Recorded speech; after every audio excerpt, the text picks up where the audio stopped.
Recently, powerful winter storms have battered California's coast, triggering floods, landslides, and mounting risks for people and infrastructure. Recently, powerful storms led to serious floods in California.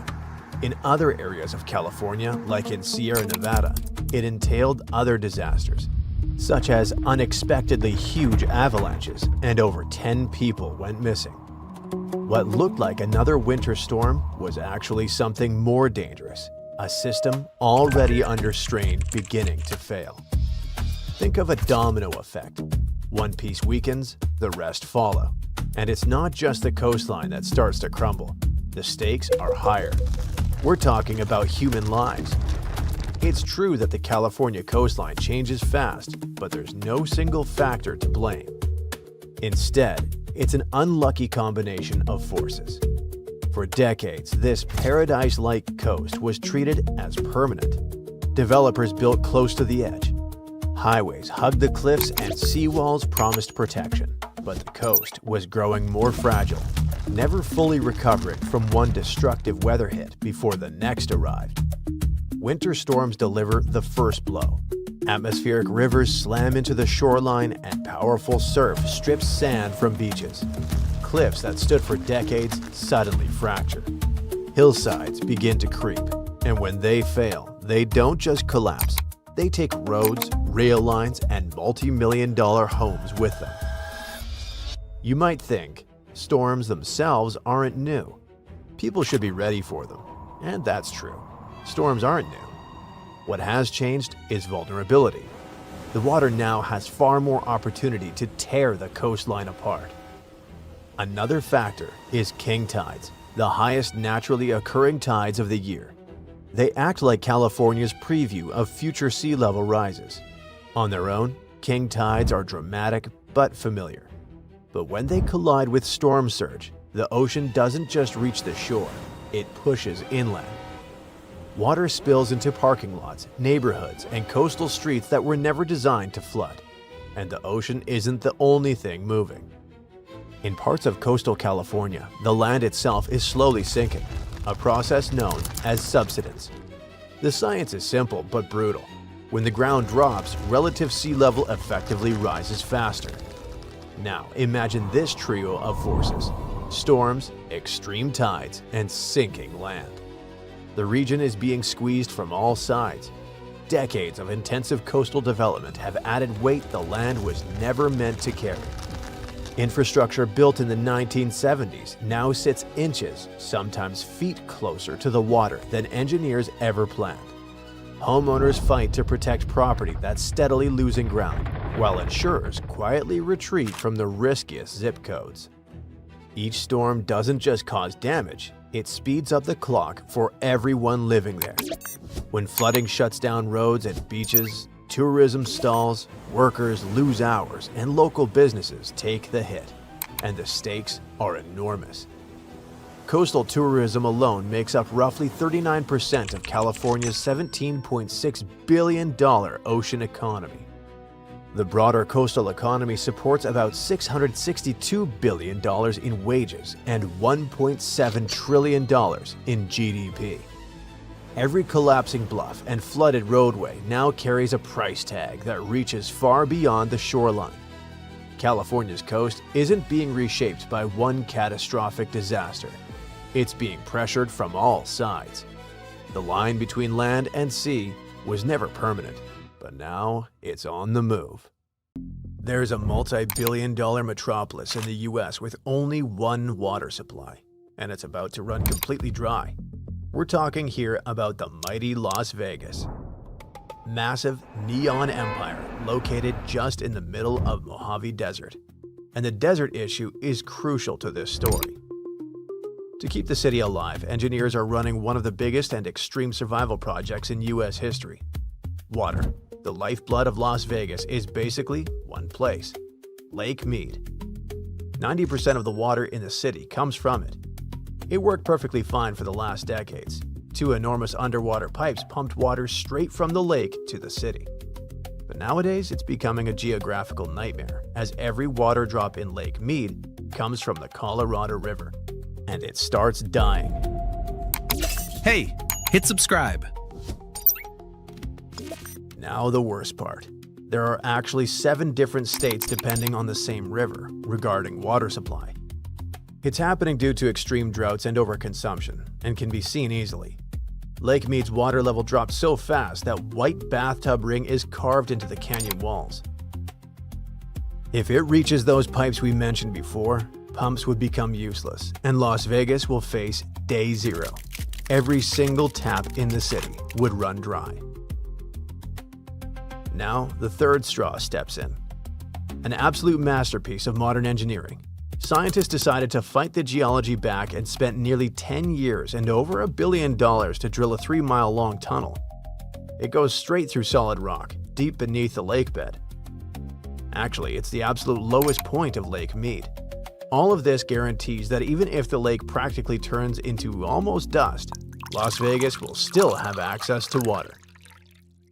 Of course, there's a twist that nobody wants to talk about. It's only an illusion of safety. There's no new source of water in the region. Colorado River and Lake Mead are still getting drier every year. So pumping those to the very last drop of water sounds like an extremely pricey temporary fix. And the conclusion isn't easy to accept. Even the best engineers won't be able to manufacture water out of nothing. So we better appreciate the water that surrounds us. What do you think is the most outdated in the US today? Look at the map. Do you have tech corridors of Virginia, massive financial hubs of the East Coast, and vast cities of North Carolina? And suddenly, the collapsing area of West Virginia steps in. It's almost empty nowadays, despite being surrounded by wealthy neighbors. To understand why this region is falling apart, we need to zoom in on a map and take a look at how it was built. For over 100 years, it was designed to achieve one specific goal: pulling as much coal out of the ground as possible. Every road, railway, city, and even local law was subordinated to the mining industry. Then, the irreversible happened. The modern world moved on, and the global economy rapidly shifted from heavy and dirty industry into digital services and tech development. Hey, hit subscribe.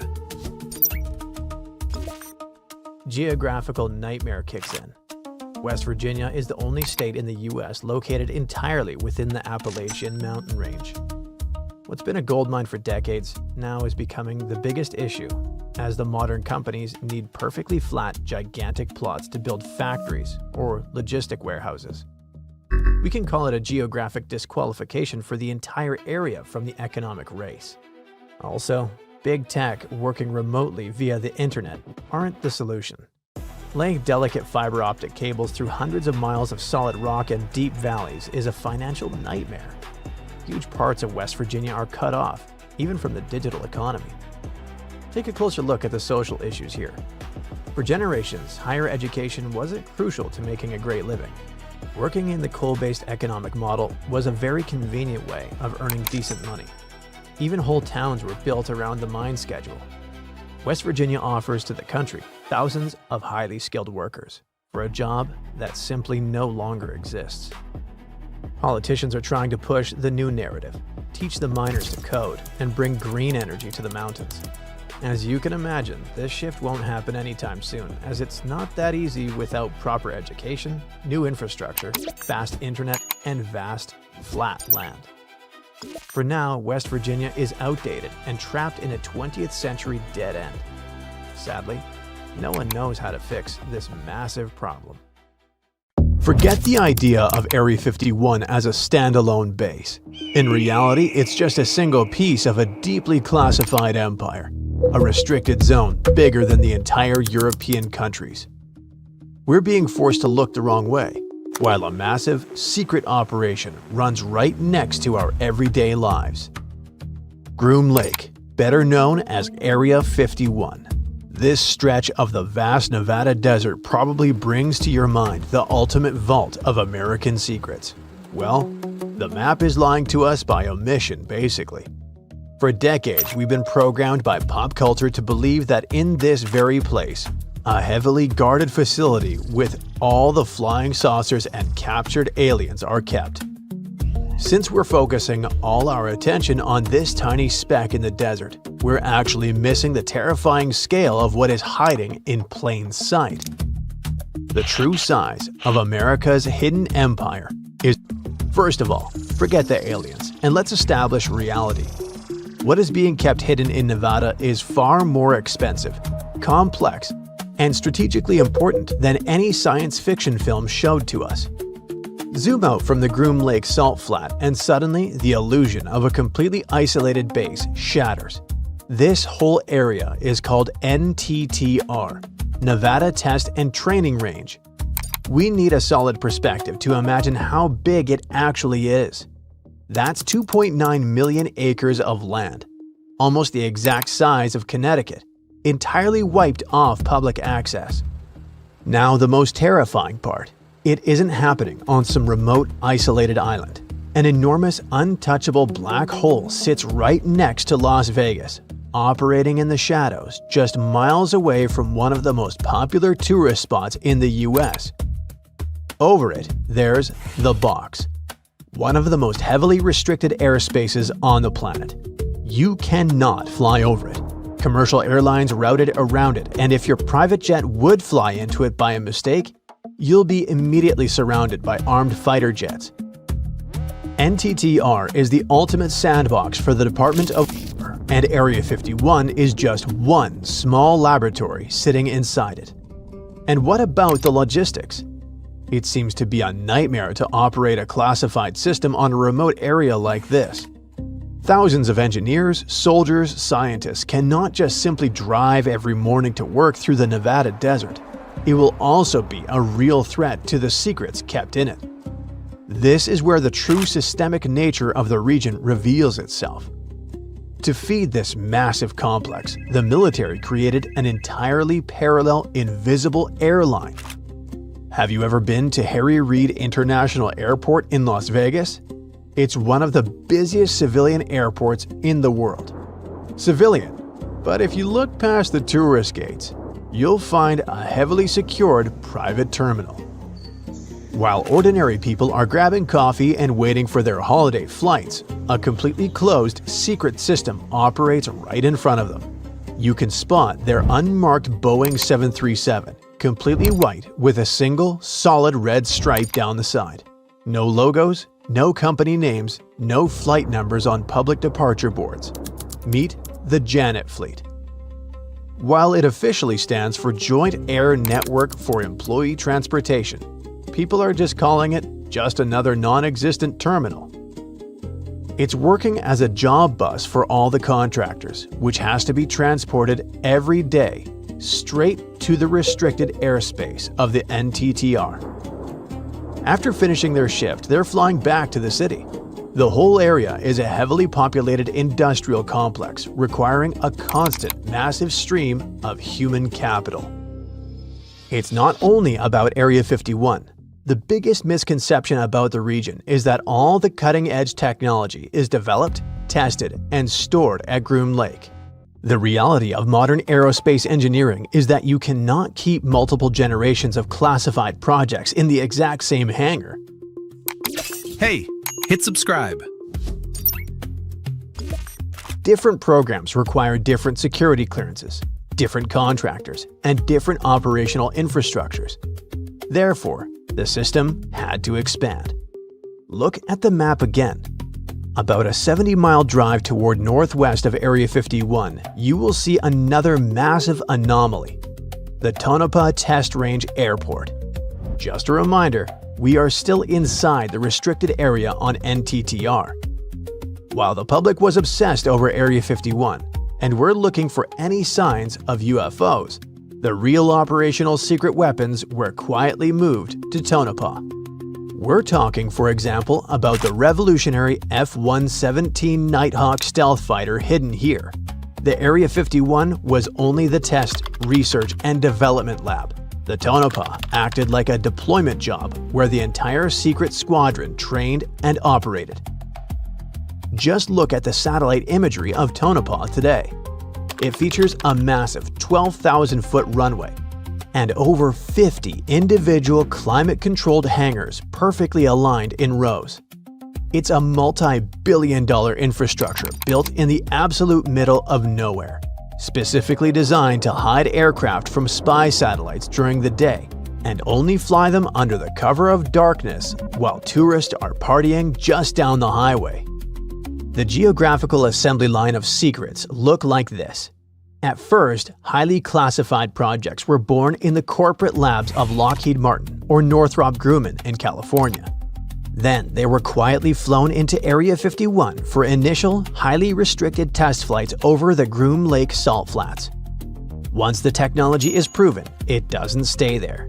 It's transitioned to secondary secure sites like Tonopah for pilot training and operational deployment, before finally being revealed to the world years or even decades later.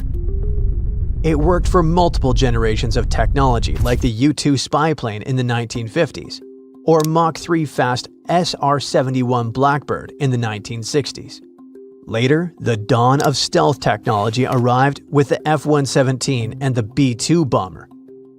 We can assume that nowadays the same system works for advanced autonomous drone swarms, hypersonic glide vehicles, and the next-generation air dominance fighter program. Testing technology of this magnitude requires more than just a long runway. It requires mock enemy radar installations, simulated combat environments, and hundreds of miles of empty sky to push experimental engines to their absolute breaking point without civilians hearing the sonic booms. It requires a network of deep underground bunkers, radar-evading hangars, and heavily defended perimeters.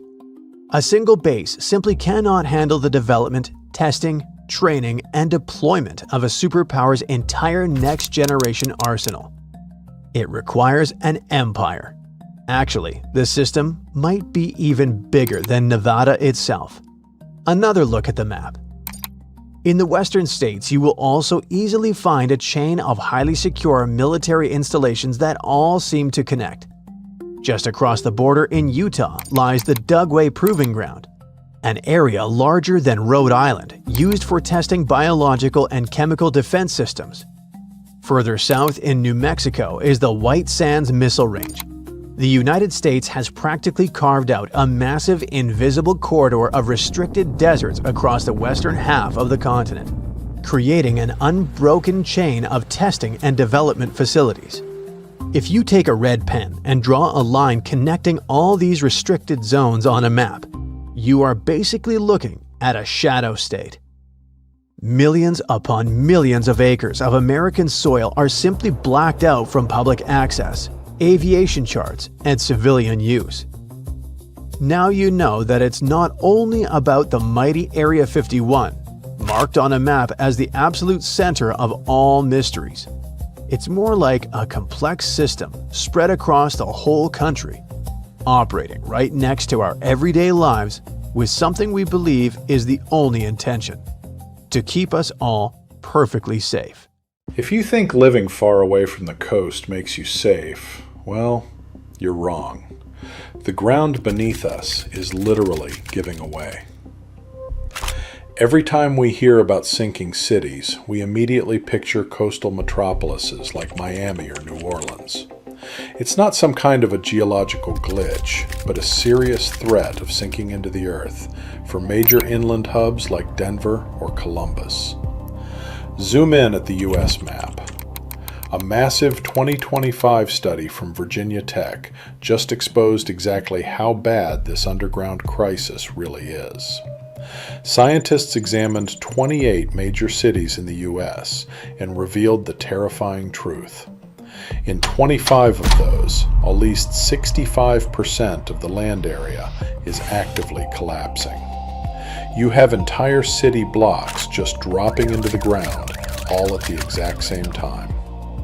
This is way bigger than just a local minor issue. It's more like a systematic breakdown.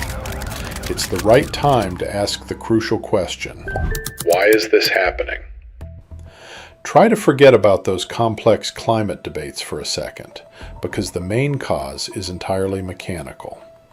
Scientists claimed that we are aggressively draining the ground from underneath ourselves. Math is simple. Massive urban populations require massive amounts of water. The easiest way to get it is to pump it out from the underground aquifers. Now we need to think of the earth below like a giant water-filled sponge. As the water leaves those deep geological layers, the dry rocks and soil simply compress under its own weight, and all the concrete cities above. The ground has no choice but to cave in. Look at Houston, Texas. The city is subsiding at enormous speed, shifting the terrain into a massive topographical bowl. Or take Phoenix, Arizona, out in the desert. It's collapsing 3.5 inches every single year. According to scientists nowadays, over 29,000 buildings across the U.S. are sitting directly in extremely high-risk zones. The land drops at different speeds, which means concrete foundations are violently cracking. And it's not only about our houses and skyscrapers. Also, vital infrastructure like highways and even gas lines are facing the exact same problem. We are actually watching live how the soil is swallowing entire cities. Floods, tornadoes, tsunamis, hurricanes, yikes. All these natural disasters can get extremely dangerous, but we're kind of familiar with them. But how about a natural disaster that has never happened before, but could occur any moment now? It might be a super eruption. That's what happens when a super volcano erupts. You might know that Yellowstone Park is located on top of a supervolcano. The last massive eruption there happened about 664,000 years ago, and the one before that, approximately 1.3 million years ago. If we do the math, we'll understand that the next eruption might be due anytime soon. There's no strong evidence that the supervolcano is waking up or preparing for an eruption, but what would it be like if it did happen? Months before the eruption, small-scale earthquakes would become more frequent and more powerful in the area. Not long before the eruption, the growing pressure would push up the ground over the volcano, creating a dome. Narrow cracks would open along the edges of this dome. The magma would then start rising toward the surface, and then the eruption would kick off. A massive column of lava and ash would shoot up into the air to a height of over 16 miles. The volcano would keep pumping ash for days on end. The air in that area would heat up to 570 degrees Fahrenheit. For all living creatures, ash fallout would be one of the most dangerous consequences of the eruption. Buildings and trees would start collapsing under the weight of this dense substance. It would only take a couple of days for a 10-foot layer of ash to cover the territory of about 50 miles around the center of the eruption. After the ash got into the stratosphere, the temperatures all over the world would start to drop. The eruption would also be rich in sulfur, and this element is an effective sun blocker. That's why it would soon get so cold that there would be no summer in the whole world for the next several years. The monsoon seasons would change. It would be hard for animals to find food and clean water. Well now, how about a gamma ray burst? You don't stumble across this kind of radiation in your everyday life. A gamma ray burst occurs when two neutron stars collide. The collapse of a massive star can produce it too. Gamma rays could present a serious danger to Earth. If a gamma ray burst happened close to our home planet, it could rip our ozone layer away. After that, we would be left unprotected from the sun's ultraviolet radiation. Plus, gamma rays could also produce ground ozone. This kind of ozone could seep into the ocean since it's water-soluble, and that would lead to a mass extinction of marine life. Plants wouldn't survive this disaster either. Now, come to think of it, giant sinkholes could swallow entire communities. One of such sinkholes opened up in the city of New York. It pulled a parked van into the earth. That happened in the summer of 2022. And it wasn't the only sinkhole to appear in that area. Local inhabitants reported about 4,000 sinkholes all over the city. This kind of problem is also very common in Florida, and it's much more serious than it may sound. Sinkholes open all of a sudden, pulling down everything and everyone that happens to be nearby. Sinkholes appear all over the world, which makes them a global problem. They're totally unpredictable and form without warning.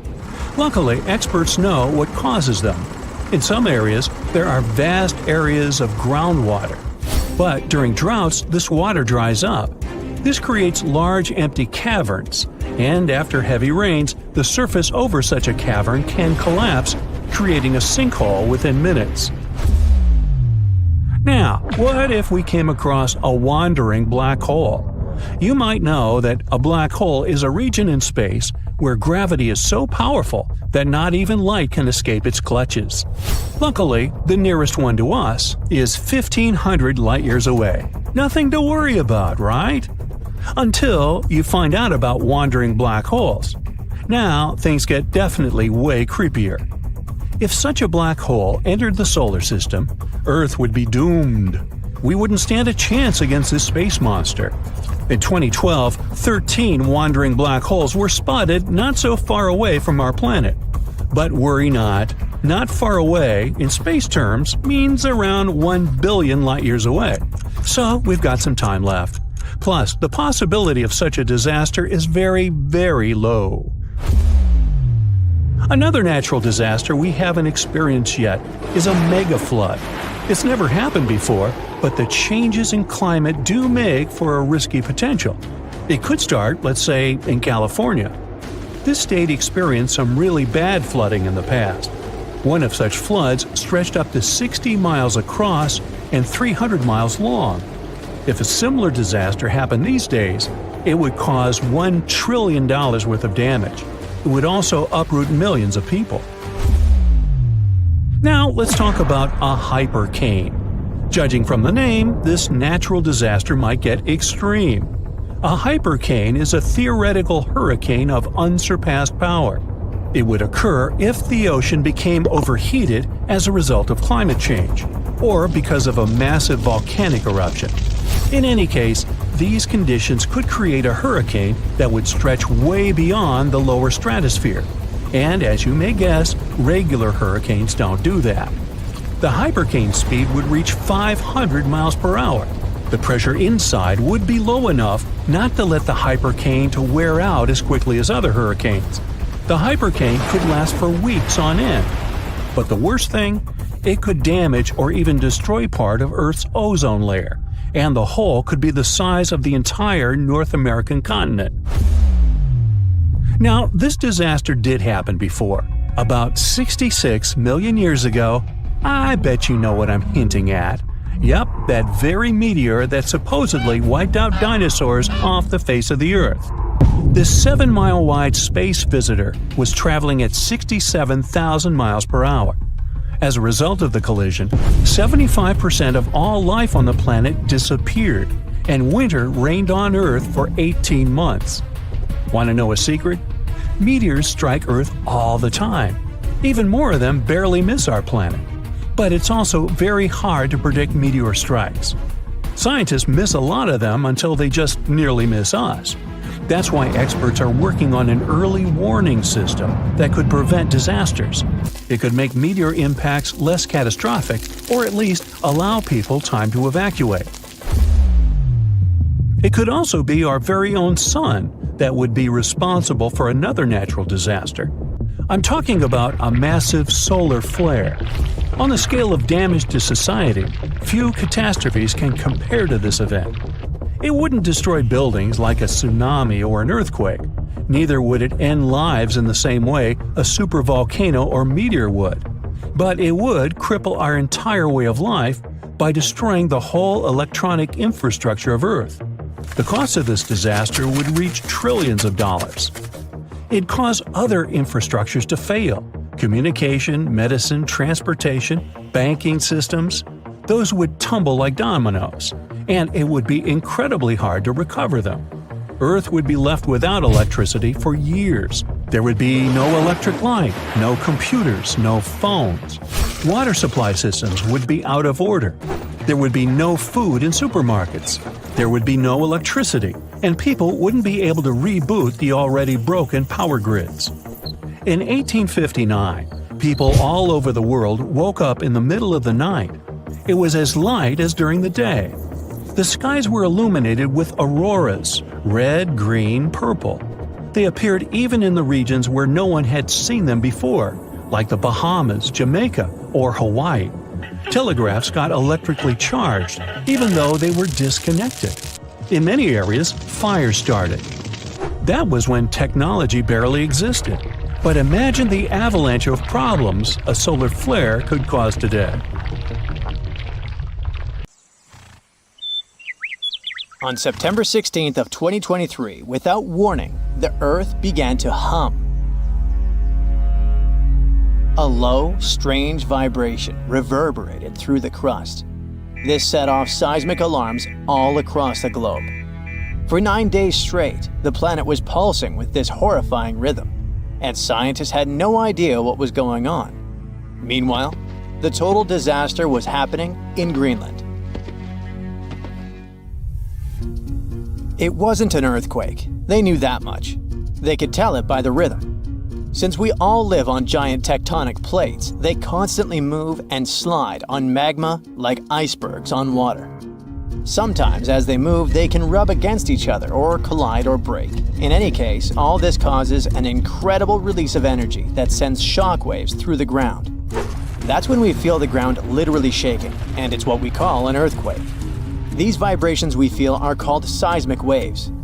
Seismometers pick them up as pings or rumbles. In a typical earthquake, they create a bunch of different frequencies. It's a crazy chaotic mix of low and high frequencies, like smashing every piano key. What was weird about the Greenland event is that the signals weren't like that at all. It was a steady, single-frequency vibration, as if some ancient machine was stirring beneath the Earth. It's like one piano key being struck over and over, creating a doom-like, repetitive sound. Turns out, what they were hearing wasn't the noise of tectonic plates going wild. It was a phenomenon seismologists had never seen before. The days passed, and the mysterious noise just kept going. The vibrations repeated every 90 seconds, echoing around the world. The hunt for answers was growing more desperate. Seismologists had no idea what they were dealing with. They had to gather a huge international team of 68 people from 15 countries. All these scientists were gathering seismic data, satellite images, and doing some advanced math for several days, until they finally realized who the culprit was. Water. It all happened in a remote, desolate region of East Greenland. This place is full of fjords, narrow inlets of the sea between high cliffs, kinda like deep water-filled valleys surrounded by towering rocky sides. In this area, surrounded by jagged peaks and icy waters, the air was still. The landscape seemingly frozen in time. Nothing here changed much for years, until one day. A colossal landslide has unfolded in the Dixon Fjord. One of those steep mountainsides towering over the fjord at almost 4,000 feet high collapsed in a massive landslide. Picture a huge chunk of this mountain crumbling and crashing down into the fjord below. This sent a deluge of rock and ice crashing into the water. The impact was just apocalyptic, 882 million cubic feet of debris. That's enough ice and rock to fill 10,000 Olympic-sized swimming pools, or 10 Great Pyramids of Giza. And all this nightmare hurled into the water with such force that it kick-started a tsunami about 360 feet high, taller than the Statue of Liberty, into the air. What's crazy is that this incredibly powerful wave was trapped in the fjord by narrow cliffs, unable to escape. It's like water sloshing in a closed bathtub. For 9 days, the mega tsunami continued to churn through it. That's why we heard this endless hum. It was a rhythmic back and forth of the water slamming against the walls. The shockwaves were rippling deep into Earth's crust, vibrations so strong that they were picked up by seismometers around the globe. This was a phenomenon so rare, so unprecedented, that it left scientists stunned. It turned out to be a perfect storm of elements. A glacier, weakened by years of warming, could no longer bear the weight of the mountain above. This collapse was inevitable. and the chaos literally shook the Earth to its core.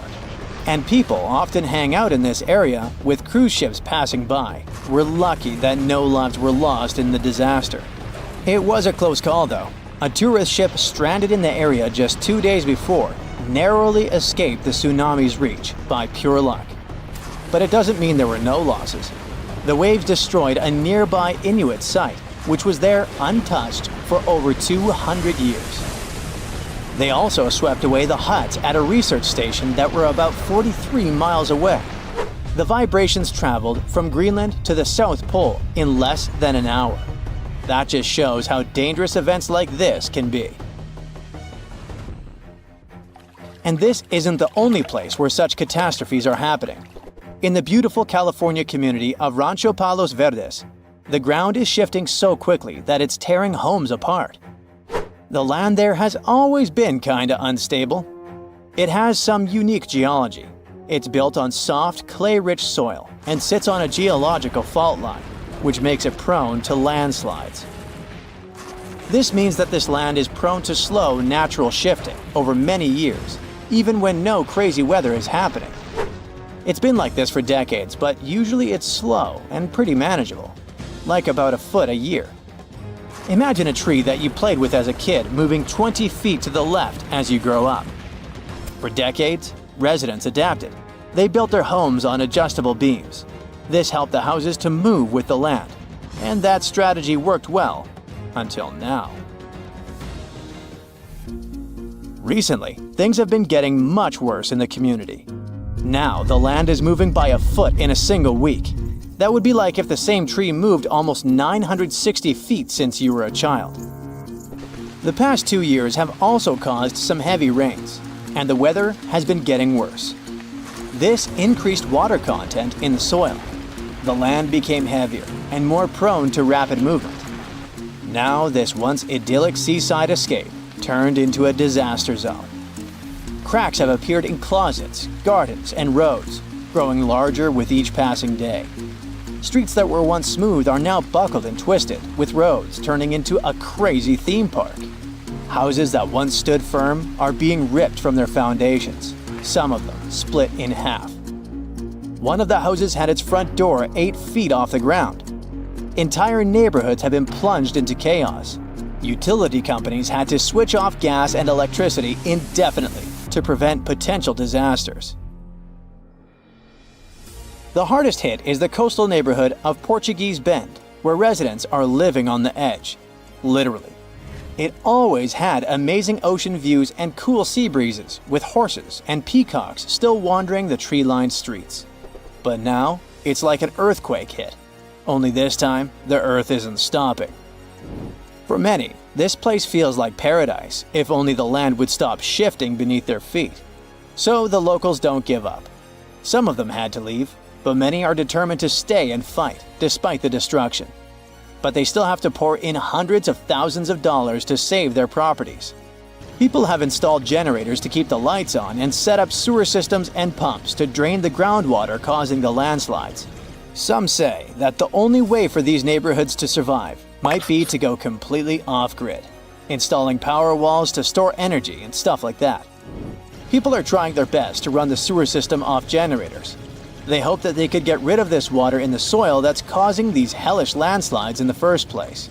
They're determined to fight, but they will need help and support from the government to fight this disaster. Landslides are actually more common across the US than many might think. And new maps and data show that tons of people in the country might be in danger. Scientists managed to create the first very detailed, very cool map that shows where these landslides might happen, county by county. It's based on a lot of data and the history of 1 million previous landslides. They say that nearly 40% of the United States is at risk of experiencing landslide activity, which could lead to some insane catastrophes in certain areas. Luckily, now both residents and engineers can keep this in mind. But all this shows how vulnerable we are to natural disasters and how we should always stay alerted. It's been there for over 3 billion years, but now some of the Earth's oldest crust is falling apart. Today, our continents seem stuck in place. But over a long time, they've moved and shifted around a lot. It's all thanks to tectonic activity, which makes part of Earth's surface slowly slide around like pieces of a giant puzzle. Some of the most stable parts of these puzzle pieces are called cratons. Cratons are super old and strong sections of rock that form the roots of continents and keep them together. The North American craton is one of them. It makes up a big part of the United States, about half of Canada, and most of Greenland.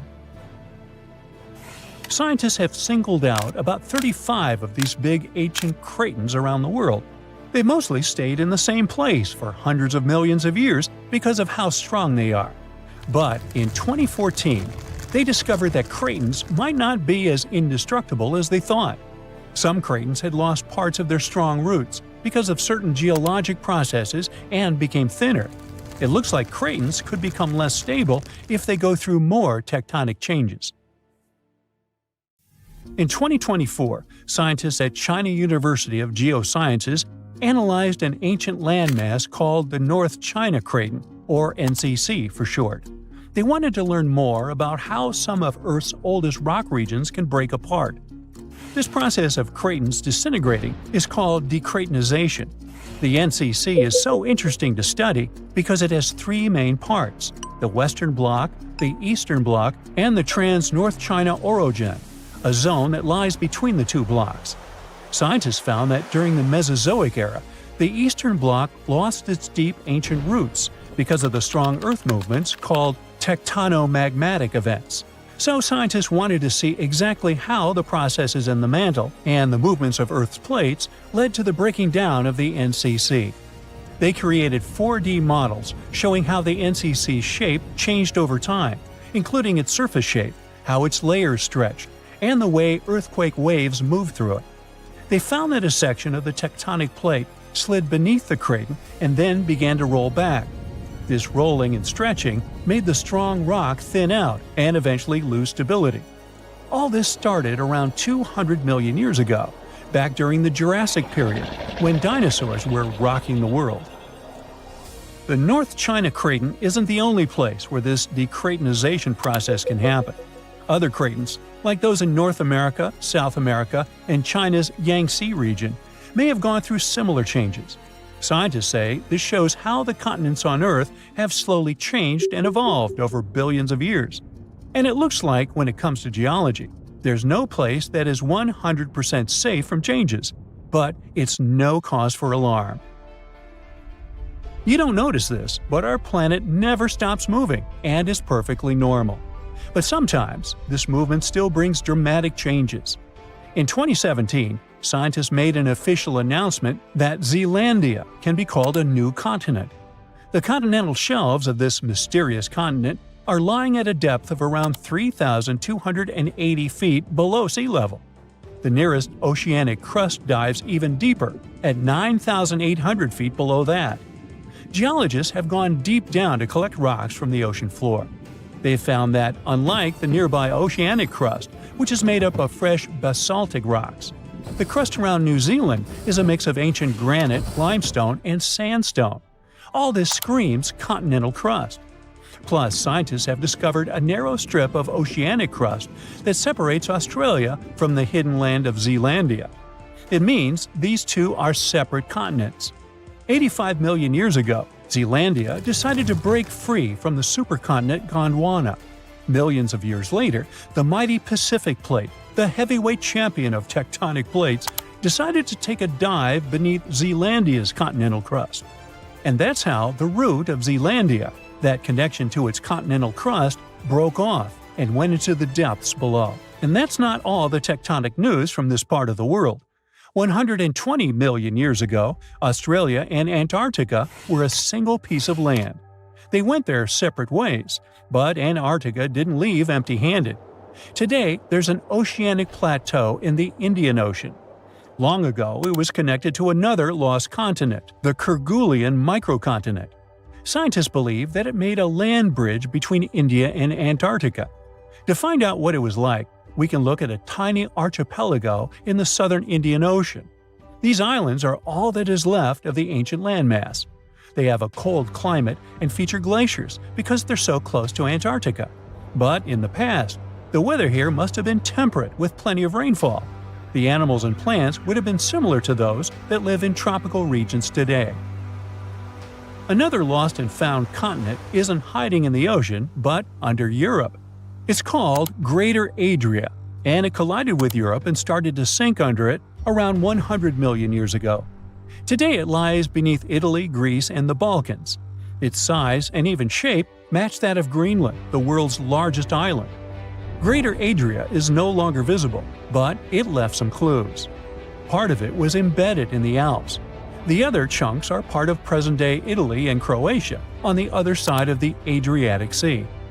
Limestone rocks from the former continent started to change once they were under the European landmass. Great heat and pressure spread over tens of millions of years changed their structure. And that's when the limestone left the chat and the marble took its place. Greater Adria wasn't a solid piece of land like the big continent we see today, but more like a giant shallow shelf underwater. Over time, sand, mud, and other stuff settled on this shelf and slowly turned into rock. Greater Adria might have been a little like Zealandia or the Florida Keys, a chain of small islands sitting in a shallow sea. Above the water, there were probably lots of little islands and archipelagos, and beneath the waves, there were colorful coral reefs filled with marine life. If you lived back then and had a scuba tank, it would have been an amazing place to dive and explore. So, with all the things going on with the Cretans, who knows? We could see a new continent in the future. Plus, studying the Earth's crust even deeper can change history as we know it. Scientists in Copenhagen have made an amazing discovery about the real birthplace of Scandinavia, and it's not where we thought. After studying sand and rock from remote parts of Finland, they found out that Scandinavia's roots actually came from Greenland over 3.75 billion years ago. This means the area where Nordic countries are now is 250 million years older than the scientists had previously believed. And we now know, thanks to the tiny crystals called zircons found in Finnish river sands. When scientists looked closely at their chemical makeup, they realized the age of crystals matched the rocks found in Greenland, not Scandinavia. They used special techniques to analyze elements like uranium, lead, lutetium, and hafnium, and discovered that Scandinavia's rocky base most likely broke off from Greenland billions of years ago. A small seed of land probably started drifting across the Earth's surface over hundreds of millions of years. This piece eventually settled where Finland is today. Over time, new layers of rock formed around this seed and slowly turned into the Scandinavia we see on maps now. The same study could help us rethink how the continents on Earth first formed. The most accepted theory is that the continental crust began growing right when the planet was formed. But new studies show that the signs of continents only started growing a billion years later.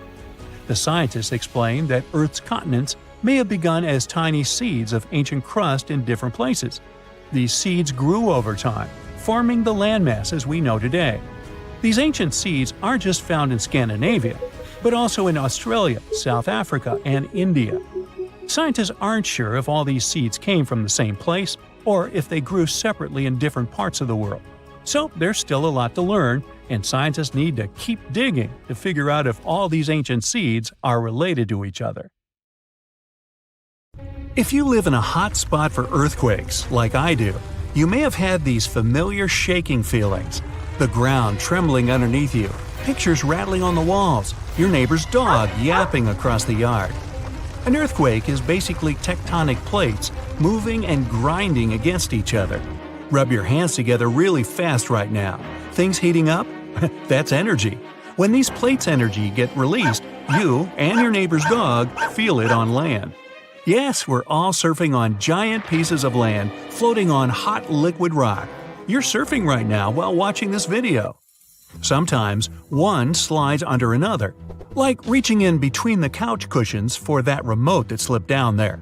If you're wearing long sleeves, they get rolled up on your arm like a snake shedding its skin. When plate tectonics do this, mountains form. But let's zoom out from your bedroom. Even further. Keep going. There. Earth, the third planet from the Sun, covered in mountains, canyons, and those familiar continents with oceans stretching between and all around them. But our planet used to have just one single supercontinent, Pangaea, where all the land masses were hugging each other and enjoying the sweet life surrounded by one massive superocean. Africa and Australia were neighbors. The Americas and Asia popped up for a howdy neighbor. But fast forward about 300 million years, and here we are. And there you are, hanging 10 on molten rock as the ground beneath you forms mountains, ridges, volcanoes, and earthquakes. Sounds hardcore, but you don't feel like you're moving, do you? You also don't feel like your body is going highway speeds when you ride in a car. That's physics, and it's a funny thing. Right now, the plate under you is only moving a couple of inches a year, up to 4 when things get super speedy. Per day, that comes to half the width of a strand of hair. So let's speed things up a bit, say 300 feet a day. And me too. You're sitting in your room enjoying a delicious cup of hot cocoa, scrolling the feed and watching some videos. As you set the mug on the nightstand, you begin to feel dizzy, like the room is spinning. You check your drink and see the liquid inside is swaying like crazy. Uh-oh, now you're swaying. You manage to get up but can't keep your balance. Everything topples over like a tornado in the room. You duck underneath your bed and cover your head. There's a power outage, and now you can't see anything. There are 2 things to keep in mind when it comes to earthquakes: magnitude and intensity. Magnitude is the size of the quake. It's just one constant number.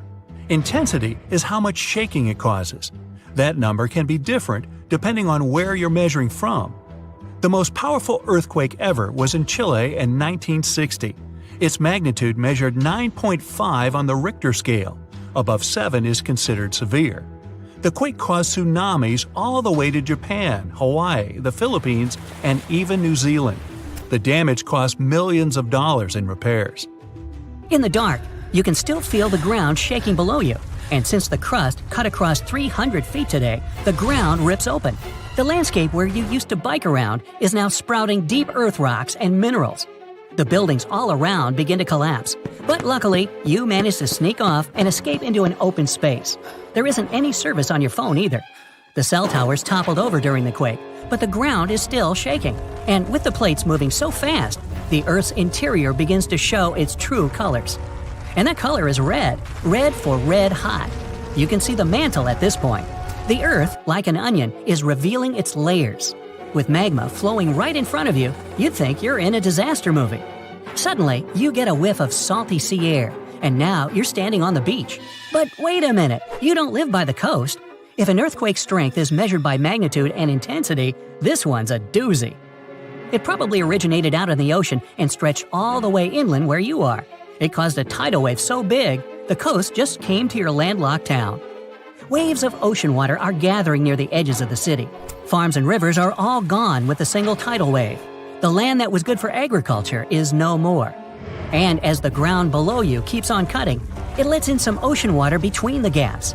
It collides with the magma that's rising. Steam shoots up from the ground, and the Earth looks like a giant tea kettle. With the power out and no cell signals, there's no way of communicating with anyone. And that's just the thing with earthquakes. They can show up with hardly any warning. Unlike earthquakes, tornadoes, and typhoons, with those, we can predict their path and intensity. We can prepare. Even volcanic eruptions give people enough time to evacuate and reach safe ground. But earthquakes are just in a league of their own. And with all the buildings collapsing around you, you'd be seeing a smokescreen of dust and debris. The air would be unbreathable. Better grab a gas mask. Off in the distance are the mountains you've always enjoyed. You trekked along the trails every other weekend and had some fantastic camping trips along the river. But the earthquake drags across the center of the mountain and creates enough pressure to cut it. Trees start falling over. The mountain becomes a pile of rock and dust. It's not over yet. The shaking ground makes large pieces of land and rock slide down and head towards the town. Some landslides are so massive, they're enough to wipe out entire villages in remote areas. Many come after heavy rain, others come completely unexpected. With the ground opening beneath you, many of the objects on land get swallowed into the pit. Cars, trees, buildings, statues, you name it. You're able to find safe ground, but you can't really know if it's all that safe. All this is happening in your town and places across the globe. But it's about to get even more global. Plate tectonics are crucial for life on Earth. One of their main duties in a thankless job was maintaining the planet's comfortable, livable temperature. Without landmasses floating around on a layer of liquid rock, there'd be no life on the liveliest planet we know so far. A couple of billion years ago, Earth was just a little ice ball. This was because the sun, much younger back then, was colder than it is today. You'd think the oceans would be frozen and good enough to skate from the Atlantic to the Pacific, but they weren't. And it's all because scientists believe the shifting plates underneath kept the oceans warm and cozy. They did that by creating underwater volcanoes. Besides lava and many gases, they spewed carbon dioxide into the atmosphere, which trapped the heat on Earth. As the sun gradually got hotter, rainfall was able to drag the carbon dioxide back to the ground and into the mantle. And this cycle was able to help the Earth maintain its temperature to host us. Gee, how thoughtful. Earth is so unique because of these plate tectonics.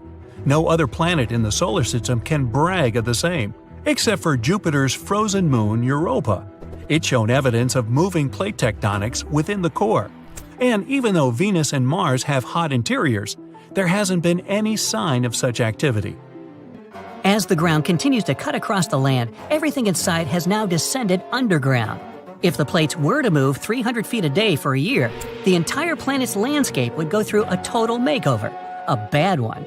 Life as we know would cease to exist, except for maybe microscopic bacteria and a few insects that can survive such harsh conditions. The polar ice caps wouldn't hold any more ice, and volcanoes would continuously be erupting. The planet would just end up looking like a hot fireball of destruction, and maybe even burn up entirely. Luckily, this is purely a hypothetical thought experiment. So, sit back, relax, and don't worry about the ground moving under your feet. It's taking its sweet time at a safe pace. Woohoo! Scientists just found out that the Earth's crust beneath the Marmara Sea is sending seismic signals that look exactly like the kind that show up before a major earthquake.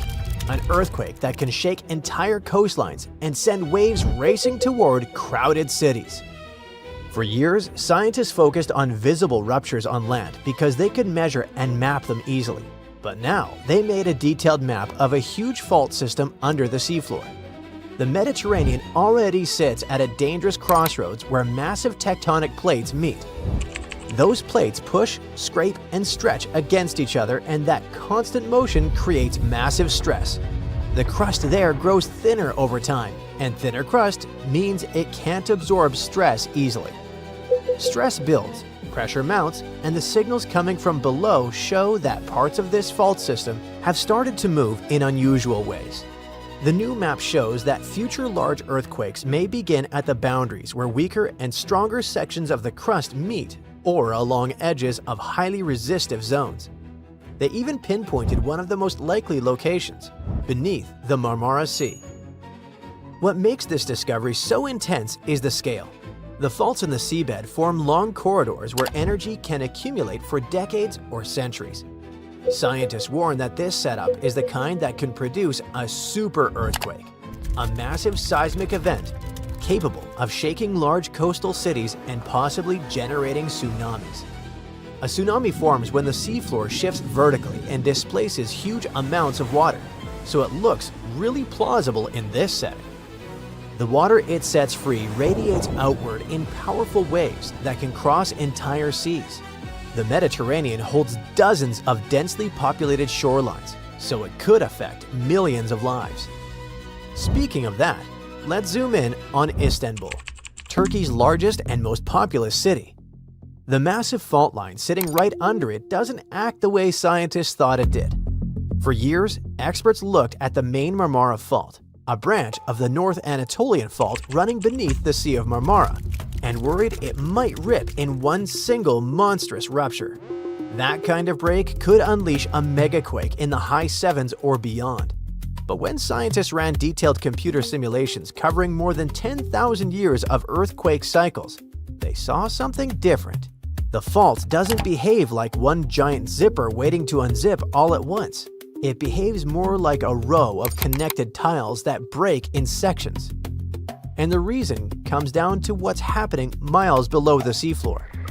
It's called rheology. Simply put, how materials deform under stress, how rocks bend, stretch, or snap when you squeeze them hard enough. Under the central sea of Marmara, giant piles of compacted mud, sand, and debris sit on top of warmer crust. In those upper layers, the sediment usually deforms slowly and steadily, especially at shallow depths where pressure and heat interact in specific ways. Deeper down, higher temperatures weaken the rocks. Warm rock flows more easily than cold rock. That heat acts like a built-in brake system that limits how far a rupture can tear through the crust. When researchers built a 3D earthquake cycle model, they fed in real heat flow measurements, rock friction data, and structural details, and replayed thousands of years of seismic activity. When they included both sediment thickness and temperature differences, the model finally matched history, including the powerful quakes of 1766 and 1912. And none of the simulated events exceeded magnitude 7.3.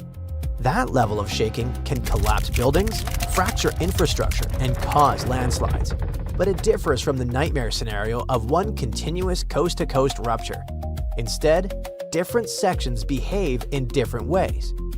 The western segments produce more regular earthquakes, including magnitude 7.2 events roughly every 150 years.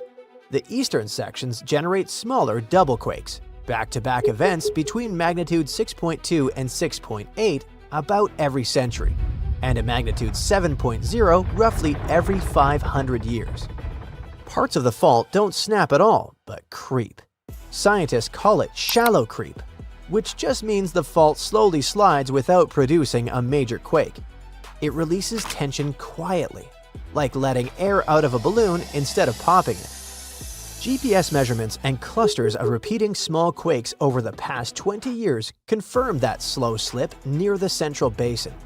So what does this mean for Istanbul, a city of over 15 million people sitting practically on top of this system? A magnitude 7 or 7.3 quake close to the city could still rock neighborhoods, especially if two strong events strike in quick succession. Infrastructure, older buildings, and densely packed districts are at the highest risk. The fault hasn't produced a major rupture in this section since 1894, which means there's more than 130 years of accumulated strain. The simulations show major events could strike in the coming decades. Then there's Santorini, where more than 28,000 earthquakes happened in just a few months in early 2025.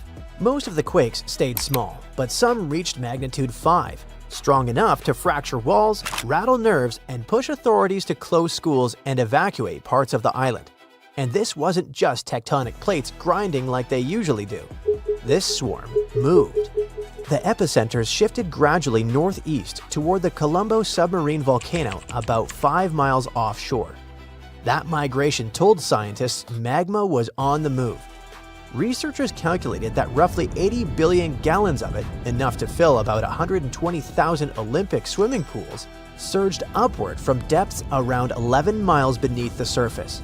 It climbed fast, then stalled about 2 to 2.5 miles below the seafloor. And all this was going on along the Hellenic Arc, one of Europe's most active subduction zones, where the African plate dives beneath the Eurasian region. Earthquakes often migrate across that span toward nearby islands. History backs that up. The 1956 Amorgos earthquakes unleashed massive shaking and a tsunami across the region. So, when 28,000 tremors light up the seismic network, you pay attention. This episode changed how scientists understand volcanic swarms. Now they know magma can intrude, fracture miles of crust, reshape underground reservoirs, and still never surface. It can load the system for the future without pulling the trigger today. And that matters because when magma moves like this, it changes stress fields underground and how future quakes might breed. The good news is that scientists now have really cool monitoring tools that feed real-time seismic feeds, underwater pressure sensors, and repeated gas measurements near volcanic vents into integrated hazard models. If magma starts accelerating upward again, researchers will see it and will take action. And there's another bold new idea in earthquake and tsunami warning: using undersea internet cables for this purpose. Nearly 1 million miles of those fiber optic lines on the seabed were designed to carry data, but scientists discovered that they can also detect tiny changes in light signals caused by seismic vibrations. In simple terms, when the ground shakes, the cable feels it. And this could be incredibly useful because forecasting earthquakes, even on land, is tricky. In the ocean, it has felt almost impossible as you can't scatter thousands of sensors across the seafloor easily. But those cables already sit there, stretching across deep trenches and continental shelves. If researchers use them as sensors, they can monitor tectonic movement in real time across huge areas. For a region like the Mediterranean, with hidden faults, active volcanoes, and crowded coasts, that system could offer precious seconds or minutes of warning. Seconds sound small, but early alerts let trains stop, gas lines shut down, and people move away from immediate danger. The fiber optic cable used for Seafloor Project, or FOCUS in the short version, didn't warn anyone about real disasters yet, but it had 2 false alarms.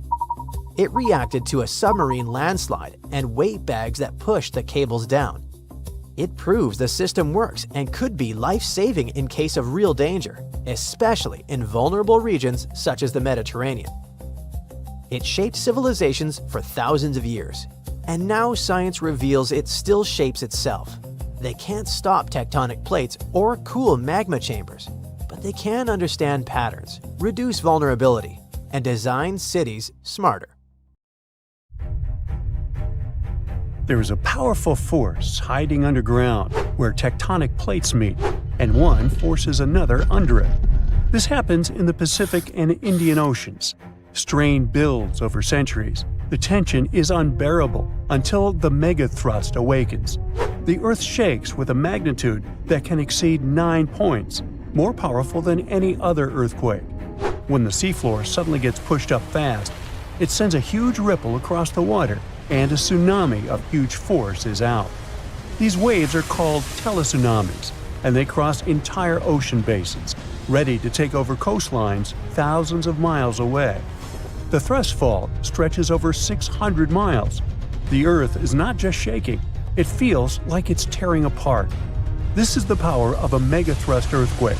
Those caught in its path will have to fight for their lives. Japanese authorities recently had to issue their first ever megaquake advisory. It happened because of a strong tremor on the edge of the Nankai Trough ocean floor zone. In the end, most of the warnings were lifted, and there wasn't much damage from the 7.1 magnitude earthquake. Parts of southwestern Japan started to shake, and the superfast trains in Japan slowed down to stay safe, which made travel slower for everyone. But everyone is staying alert as they know about the risk of a megathrust earthquake that could happen within the next few decades in the Nankai Trough. The tectonic plate under the Philippine Sea is slowly sliding underneath the land where Japan is, moving just a few inches every year. The last big earthquakes from this area happened in 1944 and 1946, both with a magnitude of 8.1. These quakes have caused a lot of destruction in the country. The next megathrust earthquake in the region, if it does happen, could be between a magnitude 8 and 9.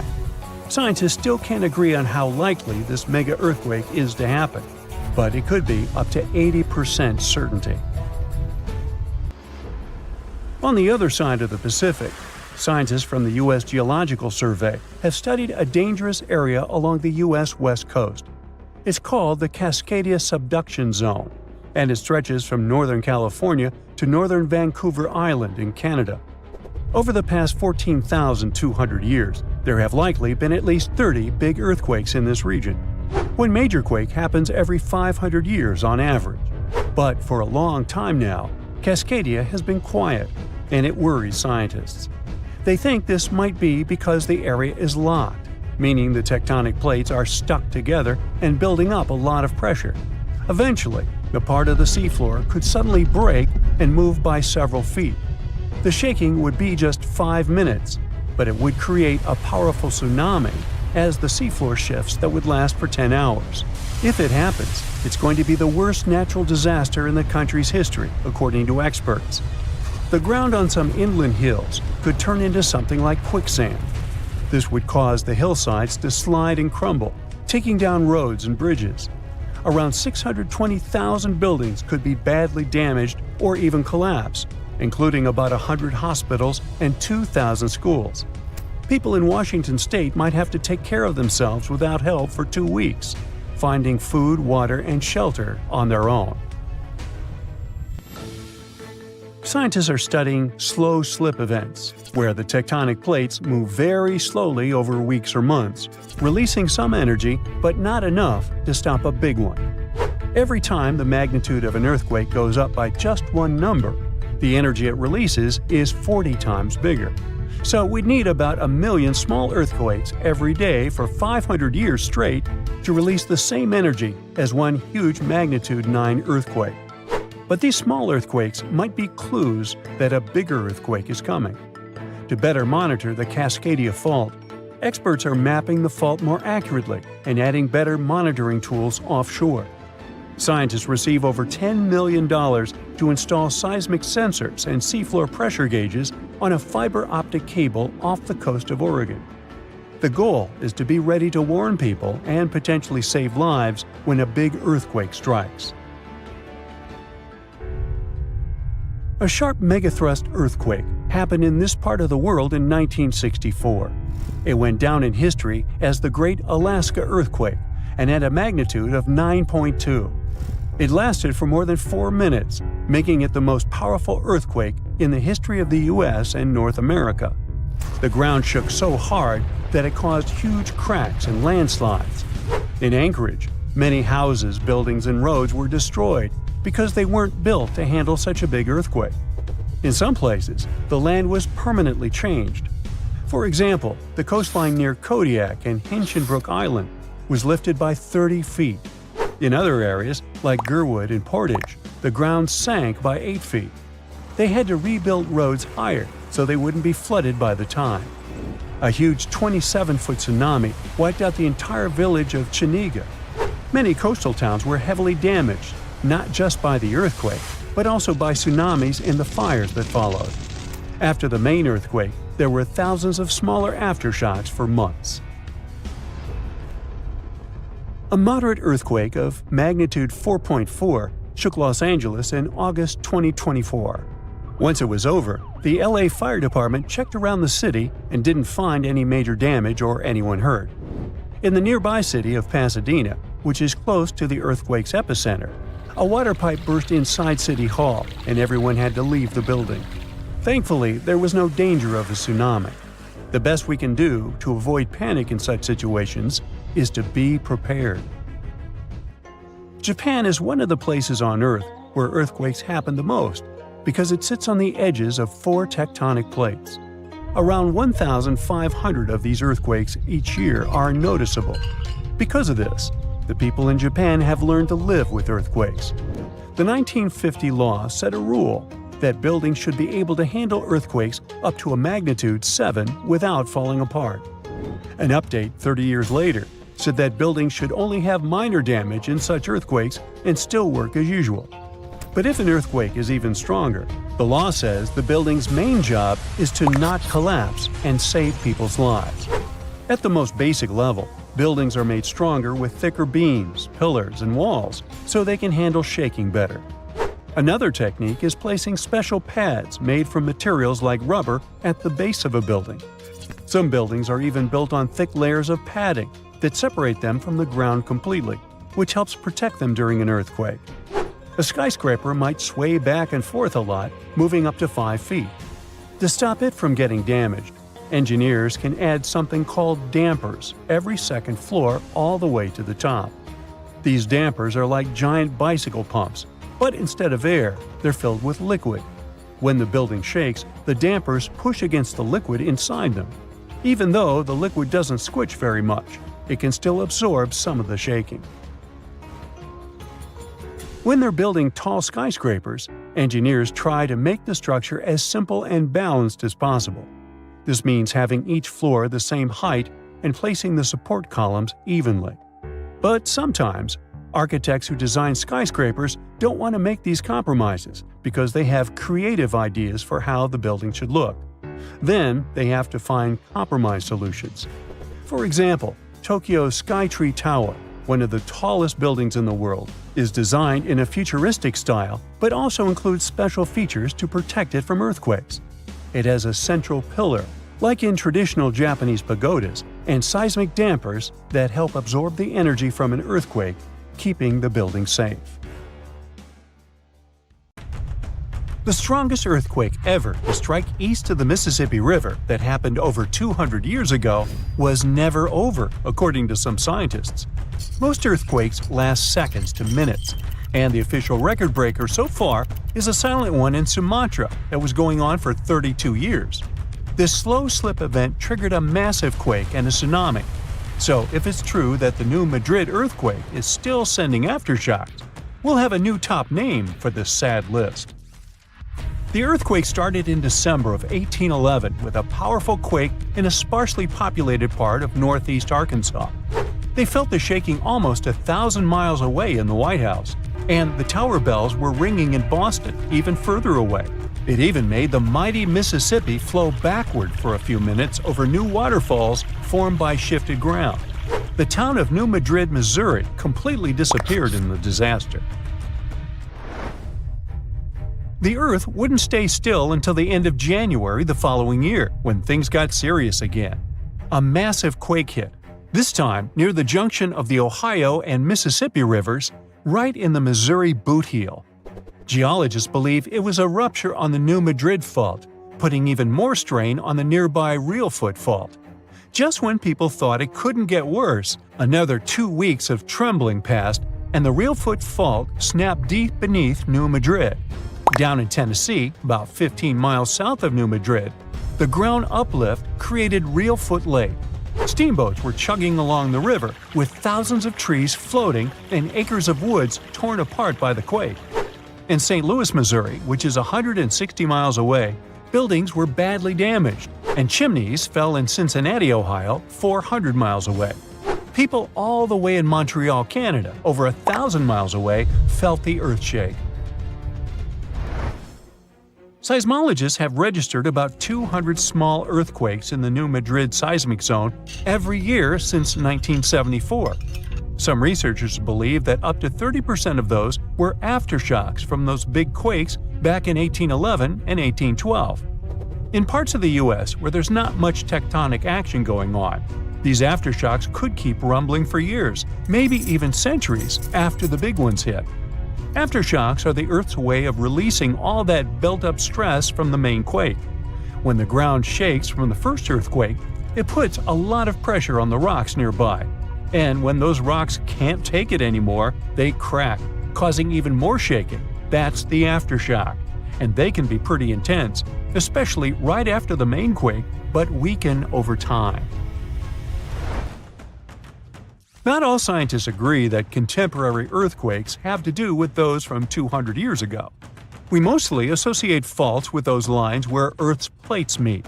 But there's a whole network of those right under the center of the North American plate. They're like relics from 750 million years ago, when North America was part of a supercontinent called Rodinia. When Rodinia started to break up, it left behind these rifts, weak spots in the Earth's crust that run deep beneath the modern Midwest. It could explain the earthquake action. An international team of geologists decided to take a fresh look at 3 major earthquakes that shook North America and end the debate. They used a new math method called the nearest neighbor. It says that if earthquakes are too close in space, time, and magnitude to be independent background events, then one is assumed to have triggered the other. Depending on how you look at the numbers, somewhere between 10 to 65% of the recent quakes in the region could be aftershocks of those historic earthquakes. And a huge quake that hit Charleston, South Carolina at the end of the 19th century might explain up to 72% of the earthquakes in the area since then. But not all places are the same, so the scientific debate continues. In 1774, British explorer James Cook noticed a glow in the distance. It was the volcano of Mount Yasur in Vanuatu. This bad boy had been spewing lava and ash ever since, and it's quite likely that it's been doing that for way longer. The volcano has been sitting at alert level since October 2016, which means things are really unsettled around there. They've even marked off a 2,000-foot radius around the crater to keep people safe. There have been low to moderate outbursts, shooting out ash, gas, and steam, and some bigger blasts throwing stuff outside the crater. Satellite images have picked up on some hotspots of sulfur dioxide plumes, showing that Yasur is still cooking up a big storm down there. Stromboli, one of the volcanic islands near Sicily, officially has the Guinness World Record as the longest continuously erupting volcano. It has been putting on a fiery show for over 2,400 years straight. Ancient sailors nicknamed it the Lighthouse of the Mediterranean. Most of the time, Stromboli's just spitting out spatter, but every now and then it throws in some lava flows or shoots up some moderately high fountains. Sometimes you might even catch a glimpse of steam-driven outbursts. Over 200 million years ago, the world went through a major makeover, with not one, not two, but 4 massive volcanic eruptions changing the game. It all happened in Rensselaer, a large chunk of island that used to be a supermassive volcano stretching across what's now British Columbia and Alaska. This volcanic activity might have helped dinosaurs grow from cat-sized critters into giants we saw in Jurassic Park. It kicked off a 2-million-year rainy season. It made the whole world hot and humid, and the dinos just loved it. Researchers dug deep into sediment layers beneath an ancient lake in China to uncover these secrets. They found traces of volcanic ash and mercury, clear signs of those epic eruptions. There were carbon signatures showing huge spikes in carbon dioxide levels, making the atmosphere toasty and the rain pouring down. It all happened in 4 separate pulses, each triggered by those monstrous volcanic blasts. There's a spot in a national park not too far away from Sydney, Australia, where a fire has been raging deep underground for at least 6,000 years. They call it Burning Mountain, and it's a coal seam fire, burning its way through a layer of coal beneath the Earth's surface. Once these underground fires start, they're pretty much impossible to put out. This ball of fire is up to 30 feet wide and extremely hot, but there's no flame, it's smoldering. The fire has been creeping along at a pace of about 3 feet per year. A local farmer first spotted it in the 19th century and thought it was a volcano. The people who have lived here for ages believe this place is sacred. They've used it for cooking and crafting tools, and tell that it started from a widow's tears or the torch of a hero. But experts think it could have been a lightning strike or coal heating up like a summer barbecue from the interaction with oxygen. Some say it might have been burning since before the dinosaurs roamed the Earth. No one knows exactly how long this mountain will burn or in what direction it'll move. Right now, the coal has enough oxygen to burn for centuries or even millennia without human intervention. The fire is heating up the mountain like a giant oven, making it crack and crumble, inviting in more oxygen to feed on. Even if humans decide to take action, these coal seam fires need truckloads of water and liquid nitrogen to tame them. Several years ago, explorers noticed that the smolder was creeping close to a cliff overlooking a little river. And depending on what the coal seam decides to do next, we could see some dramatic changes here in the coming decades. There could be flames with much more heat, or the coal seam could go deep, extinguish itself, and smolder out. So, since 2000, the world has been hit with more than 1,700 earthquakes with magnitude greater than 5. Many happened around the Ring of Fire, located around the Pacific Ocean. In North America, the biggest threat is the San Andreas Fault line, which can create an earthquake of a magnitude higher than any other, earning it the spine-tingling nickname, the Big One. The potential destruction of California is a terrifying prospect that could have unimaginable consequences. But the Big One is just the beginning of what's to come. Bad news! Scientists have predicted an Earth-shattering event that will occur in 2030. Like it or not, there's a 70% chance that we'll experience the big one, and it will be an earthquake with a magnitude of 6.7. The San Andreas Fault line will cause the big one, but what is scary is that we can't predict it. On the other hand, a massive earthquake occurs every 100 years. This means there's always time to prepare for a natural disaster. If we traveled back in time, we'd see a few significant earthquakes like the ones that wiped out San Francisco and Fort Tejon. Buildings made a long time ago are not quake-proof. They will collapse. Even if they survive, you should not enter them. But buildings are not the most dangerous part. You should watch out for electrical lines and gas pipes.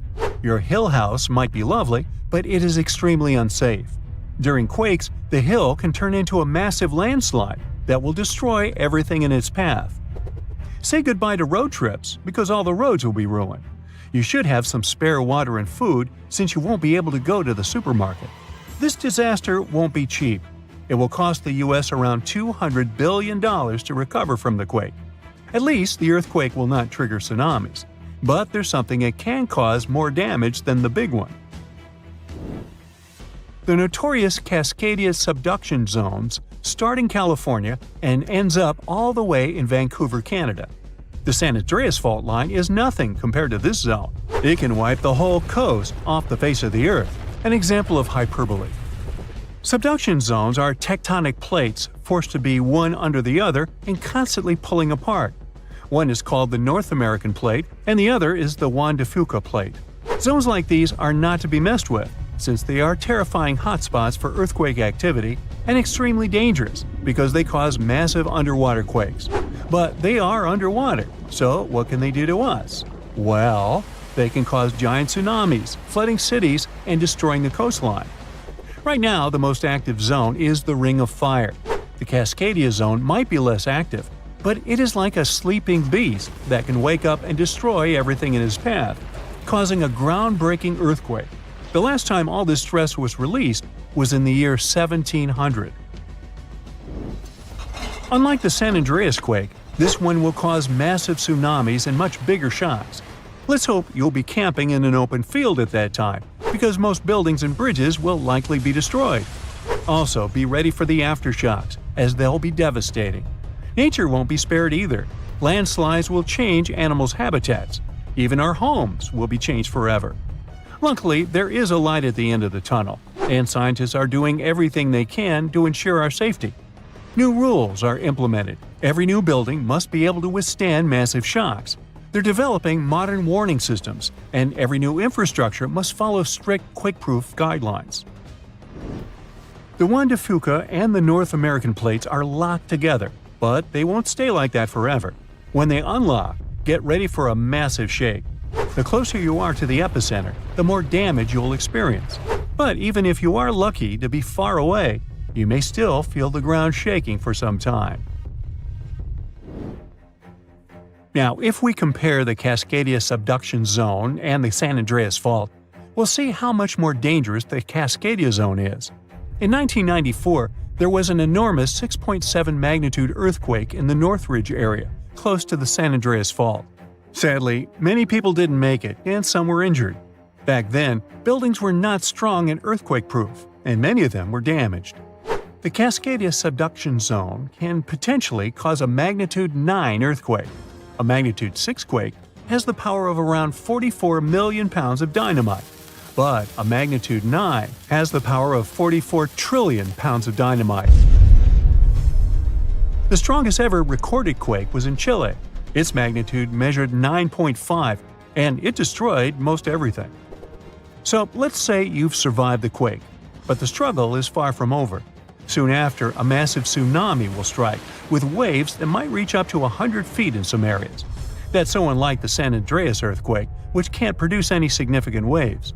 So say goodbye to your beautiful garden, since salt water will destroy trees and plants, changing the environment for a period of time. The only positive thing will be you won't need Halloween decorations, because all those dried out trees will resemble a ghost forest.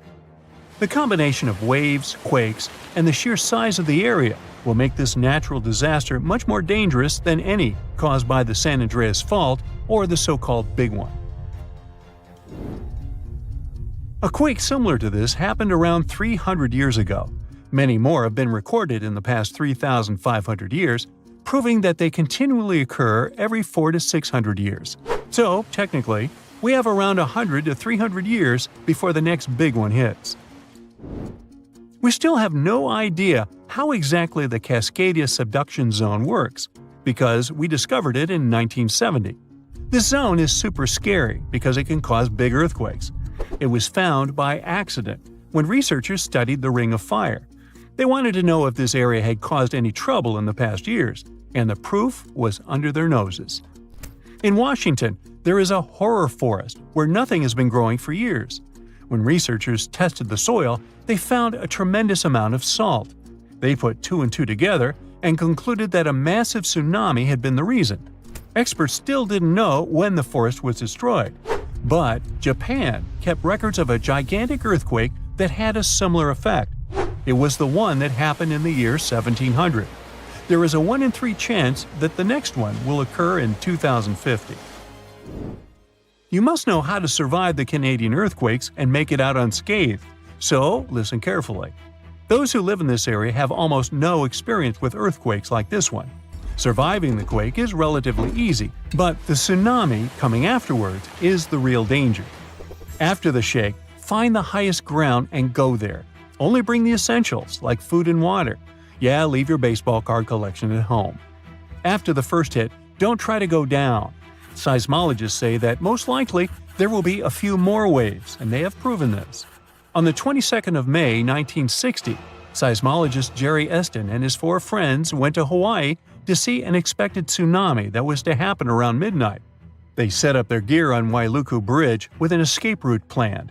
This bridge had been destroyed in the previous tsunami, but the new one was much taller and better. After midnight, the water was 4 feet above the average level. The second wave hit a half hour after midnight, and the water rose another 9 feet by 1 a.m. The water started going down and dropped by 7 feet, but the horror was far from over. Next, they saw a wave that was around 20 feet tall. This shows us that tsunamis are unpredictable, and we should listen to experts to stay safe.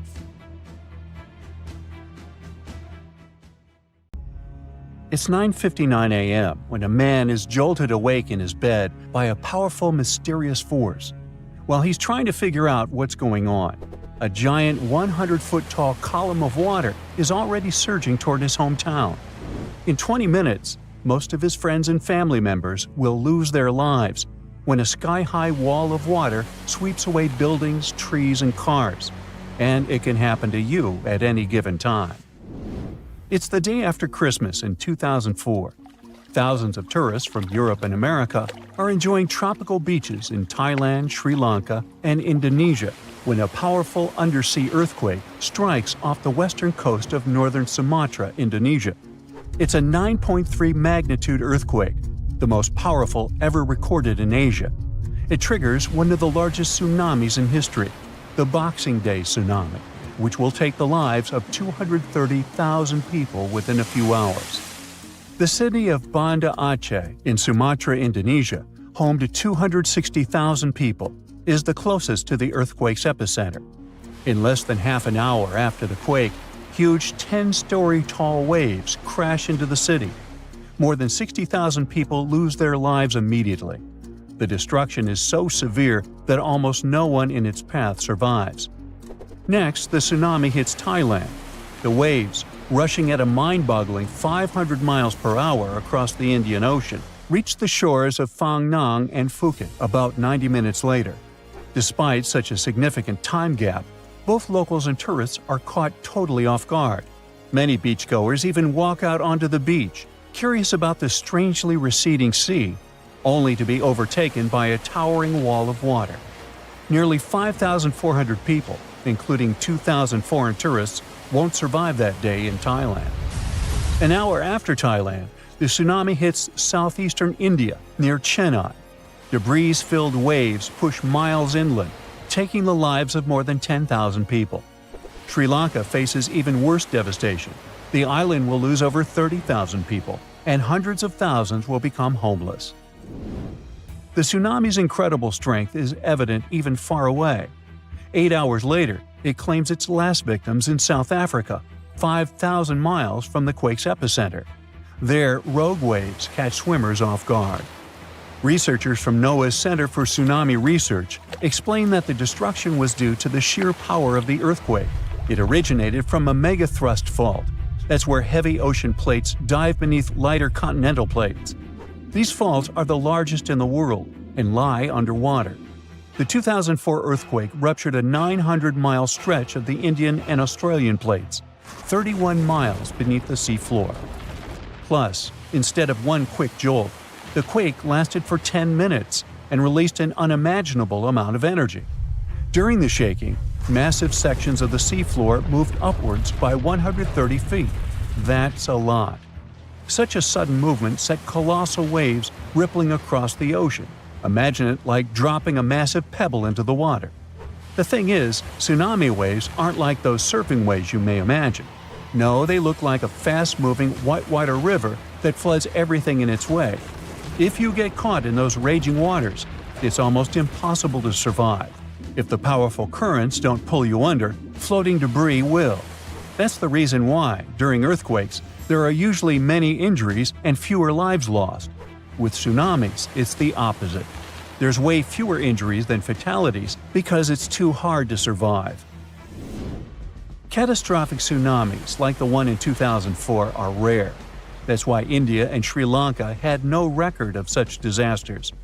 This lack of experience, combined with the absence of warning systems, made the consequences of the disaster even more tragic. People didn't feel the earthquake because they were far from the epicenter.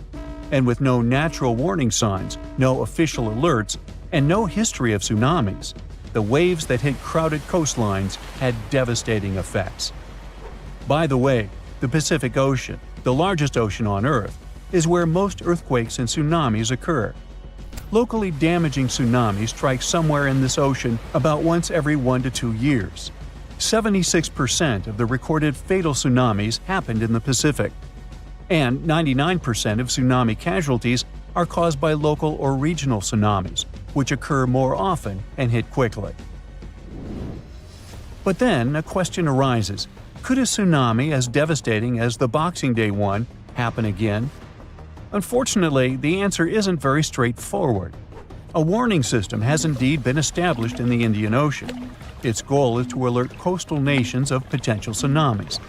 But human behavior is still a critical challenge.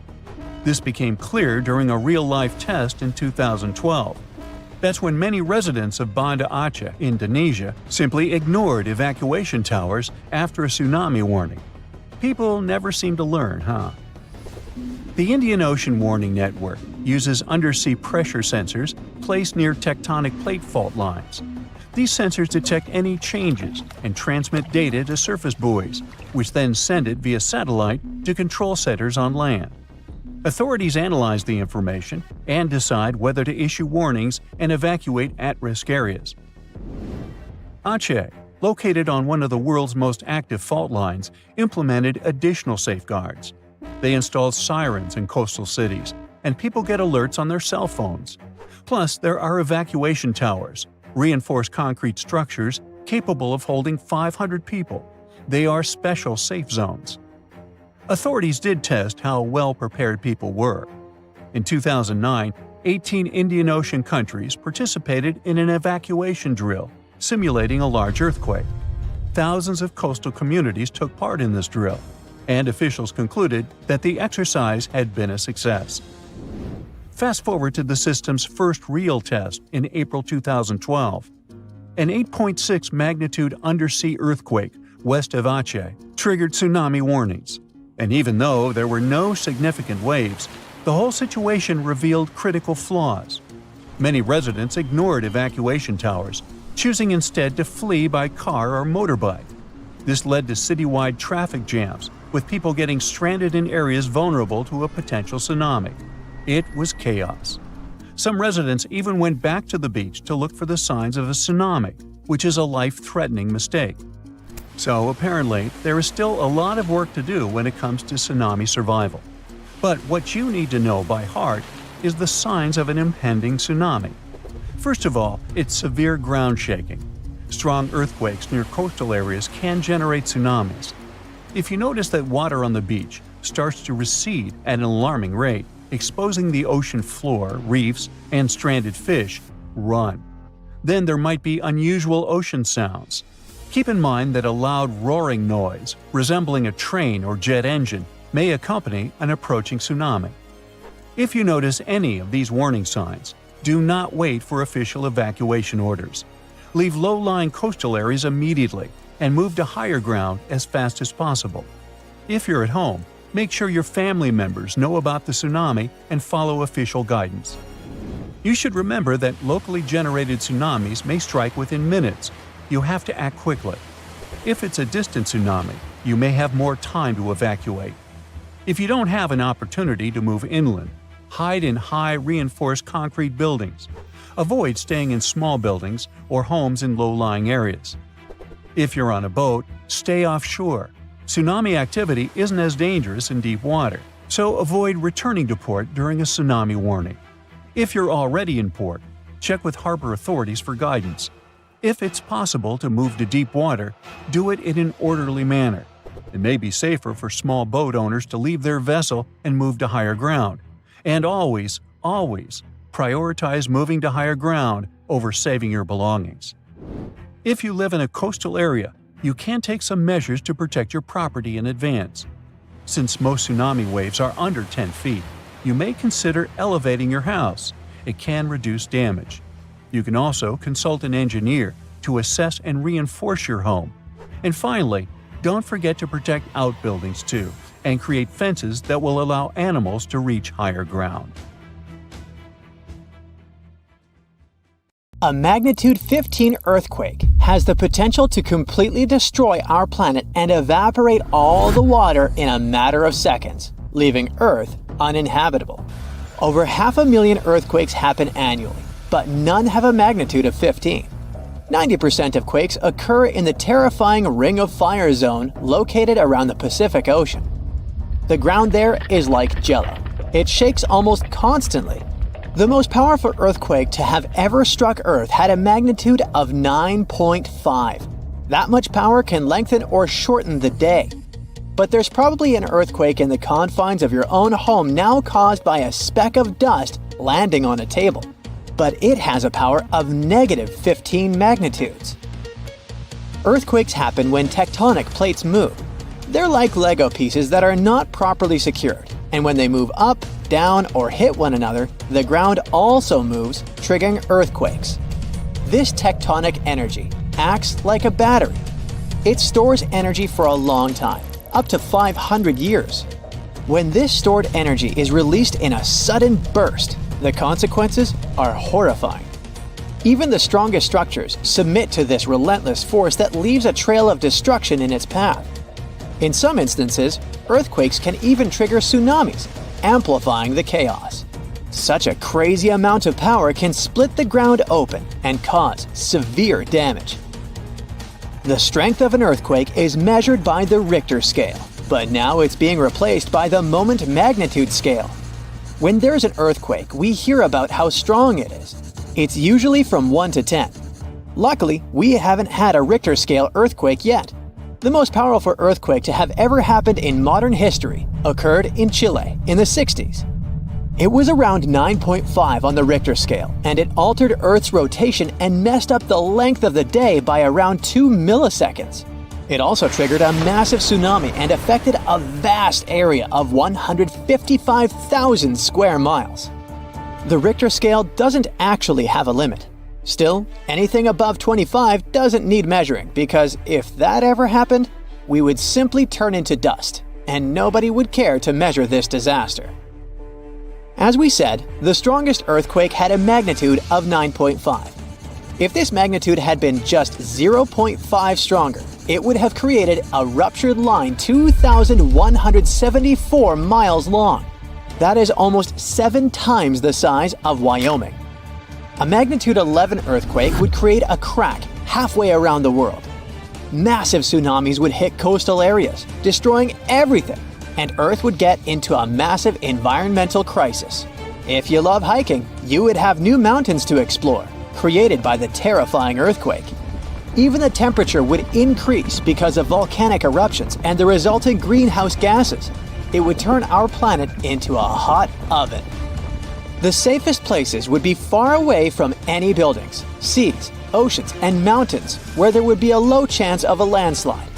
Countries unprepared for earthquakes would be totally destroyed, and cities would turn into piles of rubble and dust. Going up on the Richter scale would only make things worse. But don't worry, an earthquake of that power is impossible. Earth's crust doesn't have enough energy to produce such earthquakes. But there is something that has much more power and can produce mega earthquakes.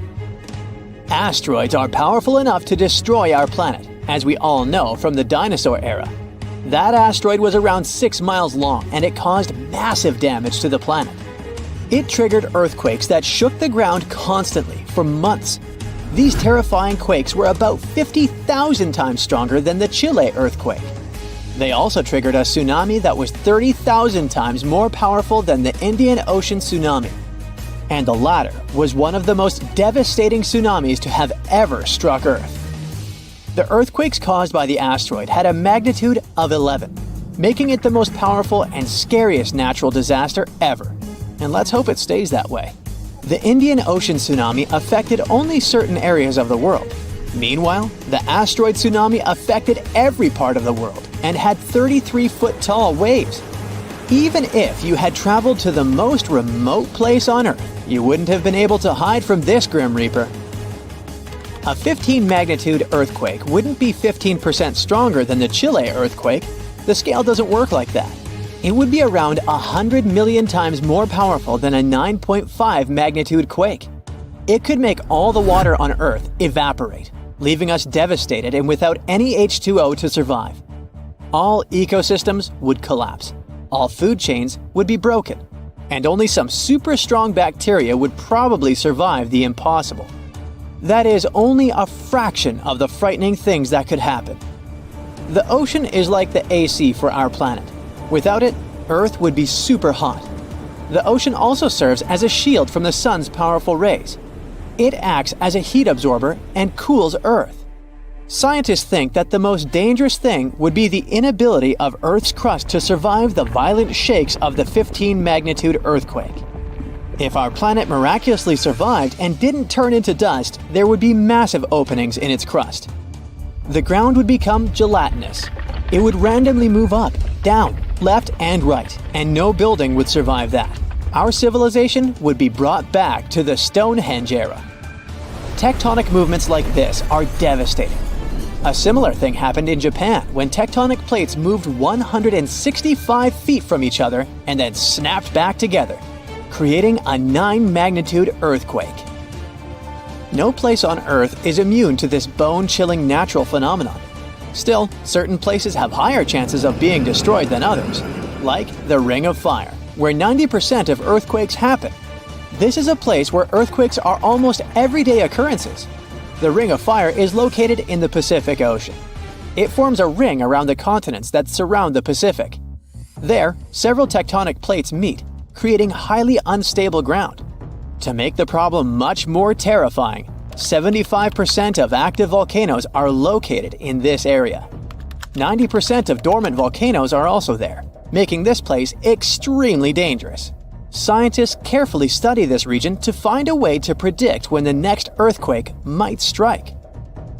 The Ring of Fire is not the only place at risk of earthquakes. In California, along the San Andreas Fault line, 2 tectonic plates have been storing power for more than 200 years. The San Andreas Fault is 715 miles long and has the potential for a massive earthquake. This region has its fear of violent earthquakes like the one that happened in San Francisco in 1906.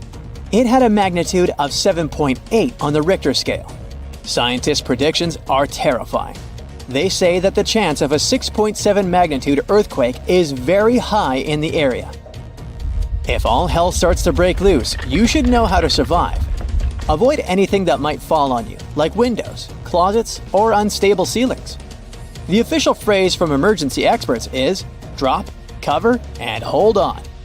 Stay low to the ground. Hide under something stable like a table, and remain there until the shaking stops. Make sure to stay in your shelter for another minute or two, just in case there are aftershocks or loose debris. Use your nose and smell for gas. If you do smell it, don't turn the lights on or do anything that might ignite it. Stay strong and be safe. The Earth has three main layers: two parts of the core, the dense, hot inner core, and the molten outer core.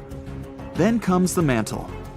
And then follows the thin crust, the surface that supports life as we know it.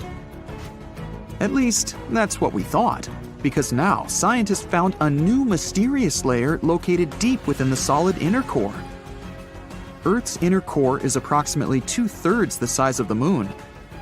And made of nickel and solid iron, it's burning hot. The temperature at the center of our planet is the same as at the surface of the Sun. The outer core can reach almost 10,000 degrees Fahrenheit. It's difficult to explore it because we can't go there, and it's like looking through a really dirty window of 3,200 miles of molten metal and rocks. But we can rely on laboratory experiments on heated pressurized rocks, signals from seismic waves, and computer models. When an earthquake hits, it sends out seismic shock waves. Those waves travel through layers at a different speed, depending on the direction they go and the material they move through. In the new study, a team of scientists set a data set of 100,000 deep earthquakes. Some of them went over 60 miles below the surface. When an earthquake happens on one side of our planet, scientists track its waves all along to the other side.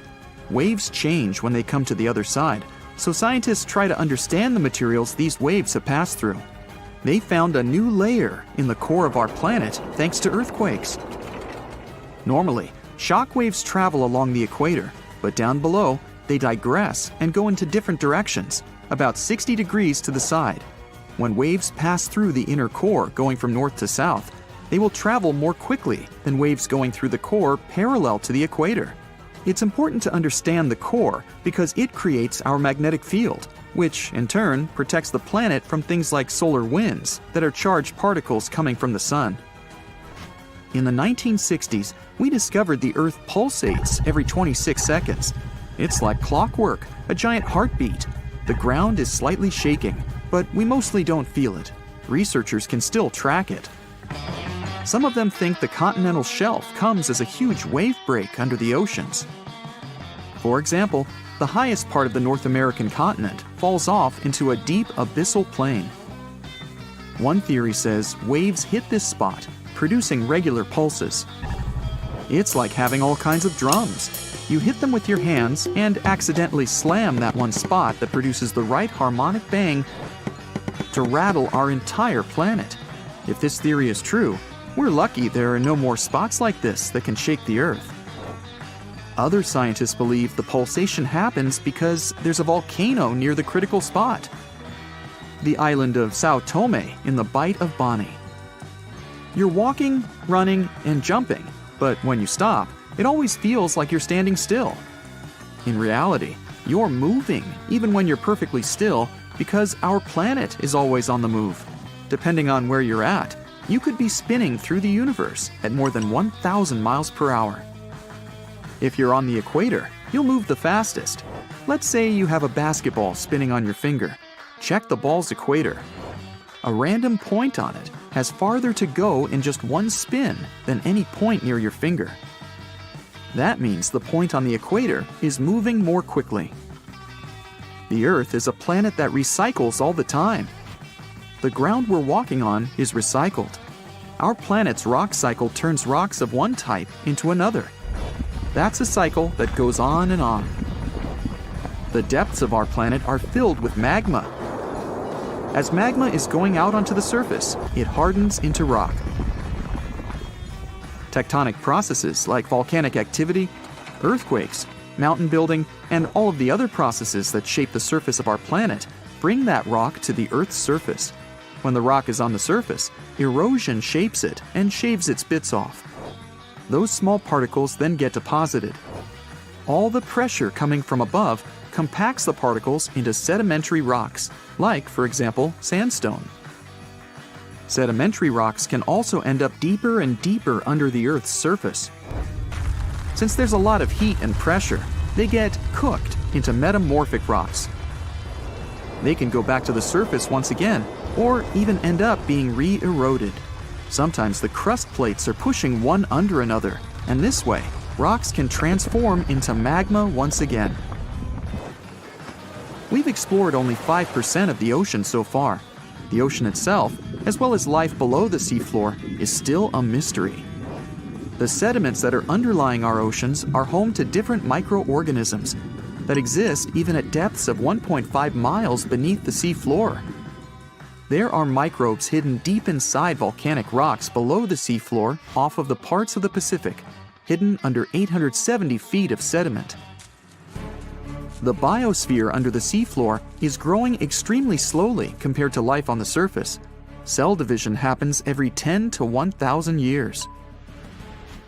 Something's different about the Earth's axis. Climate changes and melting glaciers, mostly in the regions like the Himalayas and Alaska, made the axis shift. Our planet has two kinds of poles. Are the south and north magnetic poles. They affect things such as drift and navigation. The axis that the Earth is spinning around is another kind of pole. It shifted a little bit over time, but we don't know exactly why. Researchers realize there are moving masses of water, pushing the Earth's axis eastward. Take a basin of water as an example. If you're moving it back and forth, sloshing makes the water move its weight all around. A similar thing is happening on a planetary level. No matter how large an earthquake is, no human could ever feel an earthquake on the opposite side of the Earth, although some people claim they did. In 2013, there was one near the Kuril Islands with a magnitude of 8.5. It went around 400 miles deep. It was so strong, people in Australia reported they could feel the ground shaking. The strongest earthquake happened in Chile in 1960 with a magnitude of 9.5. The rupture zone stretched from 311 miles to almost 620 miles along the country's coast. Earthquakes with a magnitude of 10 or higher can't happen. The magnitude depends on the length of the fault where it occurs. The longer the fault, the bigger the earthquake. A fault is a break in a part of the planet's crust. It has rocks on both sides, and they move past each other. We haven't found a fault long enough to generate earthquakes with a magnitude of 10 or more. If it happened, it would extend around most of our planet. An earthquake with a magnitude of 12 would require a fault larger than our planet. One side of our planet is getting colder than the other. The Earth has a system that keeps it warm from the inside, a red-hot liquid interior deep below the surface. It spins and, at the same time, generates a magnetic field and gravity. That way, the Earth's core holds the atmosphere closer to the planet's surface. The Earth also absorbs heat from the sun, mostly on the surface. The heat doesn't spread equally on all parts of the Earth. One side of the planet, the Pacific Hemisphere, is losing heat more quickly than another, the African Hemisphere. This happens because land traps more heat than the surface under the ocean. The seafloor is way thinner than the landmass. Also, the temperature caused by the heat coming from inside the Earth is getting lower because of huge amounts of cold water above it. Clouds are not just like some fluffy distant pieces of cotton. They weigh more than 1 million pounds and help regulate our planet's temperature. If you take all the water droplets in clouds and bring them to the surface, you could cover the planet with a liquid layer as thin as a human hair. It doesn't seem like a lot, but this water is crucially important for climate. We'd have warmer temperatures if it weren't for the clouds. The floor is lava. Haha, just kidding. But honestly, it's kind of falling apart. You might not feel it yet, but a huge part of North America has already lost 37 miles worth of rock from its foundation. And no, this isn't about earthquakes or giant sinkholes. It's about the continent losing pieces of the very thing that keeps the ground from wobbling around like a bad carnival ride. A team of researchers has just dropped a geological bombshell. Part of North America's ground is thinning out like a very sad, very slow ice cream drip. How do they know? They basically gave Earth a high-tech full-body MRI and created 3D maps showing how rocks once considered indestructible are now melting away into the planet's guts, like an upside-down cheese pizza inside an oven. But to really understand this mess, you first have to meet my old friends, cratons. Cratons are like the roots of the continents. They're thick, tough, and ancient. We're talking billions of years old.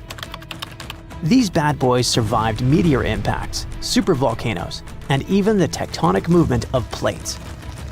If the plates got into fistfights, for example, you can bet we would see mountain ranges being born. If they got a divorce, drifting apart from each other, then a whole new ocean would be born.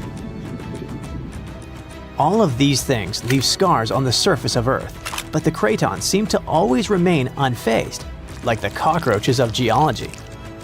And since a craton can basically get punched in the face and feel nothing, scientists always assumed these things were nearly indestructible.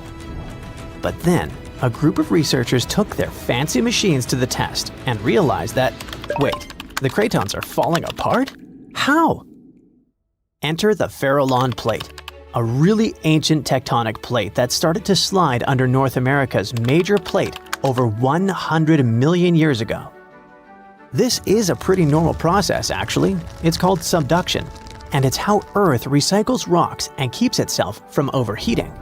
This subduction thing has been happening for so long that, by now, the Farallon is almost 400 miles away from the craton, sitting pretty chill at the lower mantle, weirdly close to the outer core of our planet.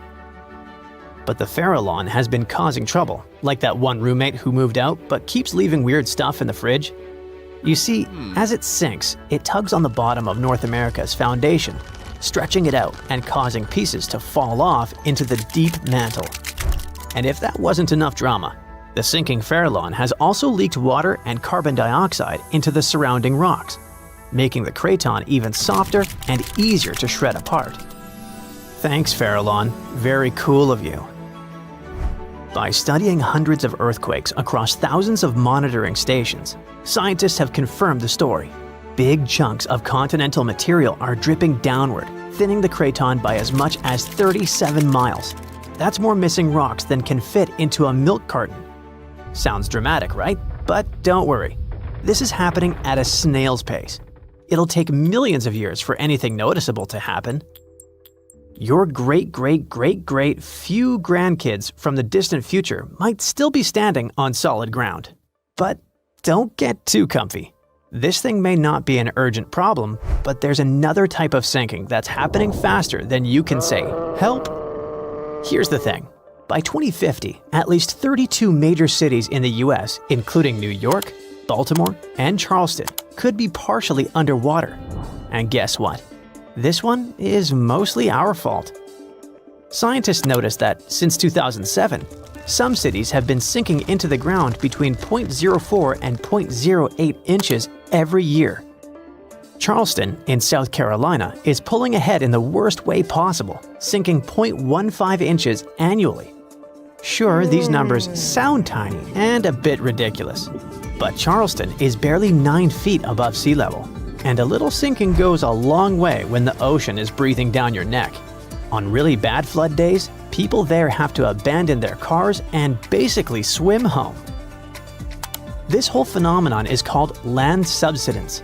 And when you mix sinking land with rising sea levels, you get a disaster cocktail of flooded streets, salty farmland, ghost forests, and a lot of very cranky homeowners.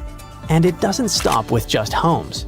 Infrastructure like bridges, roads, airports, and power plants, all things we rely on daily, are also at risk of serious damage. Flooded electrical grids and sunken highways could cause billions more in economic losses and create major safety hazards for communities. Now, let's be fair. Not everything is humanity's fault. Some of this trouble dates all the way back to the Ice Age. About 12,000 years ago, massive ice sheets covered the northern US. They were heavy, like seriously heavy. The weight pushed the land down, and when the ice melted, the ground didn't just pop back up like a trampoline. Instead, it started playing a weird game of geological seesaw. The places that were squished started rising, and the places that weren't got pulled down. This whole process, called glacial isostatic adjustment, try to say that 3 times fast. But of course, humans found a way to make it worse. Groundwater extraction is a major culprit. Think of it like pulling the stuff out of the mattress. After a while, the whole thing just sags. In places like California's Central Valley, the land is dropping by up to 8 inches a year because we keep pumping out water during droughts. In cities like New York, the problem isn't just water. Skyscrapers themselves are making it worse. Yep, turns out if you stack millions of tons of concrete and steel onto soft ground, it tends to flatten. And in case you're wondering, the total mass of New York City's buildings is around 1.68 trillion pounds. That's about the same as 3.5 million statues of liberty piled up. With so much weight concentrated over a relatively small area, the underlying soils have no choice but to compress over time. And if you thought it couldn't get messier, think again. We've been building dams, which stop rivers from delivering fresh sediment to coastal areas. That sediment is kind of like Mother Nature's way of fluffing the ground back up. Without it, coastal lands are compacting like an old sponge. Plus, when wetlands are drained for agriculture or construction, the peaty soil dries out and collapses. Honestly, it's like the ground just can't catch a break. Scientists also noticed that the areas that used to be lush wetlands are now among the fastest sinking spots in the country, especially along the Gulf Coast. Louisiana, for example, is losing about a football field of land because of this mix of subsidence and rising seas. So what's the end game here for us regular people who just want to live above sea level? Well, it's not looking great. Ghost forests, which are basically drowned woodlands, are popping up. Farmland is turning salty and unusable.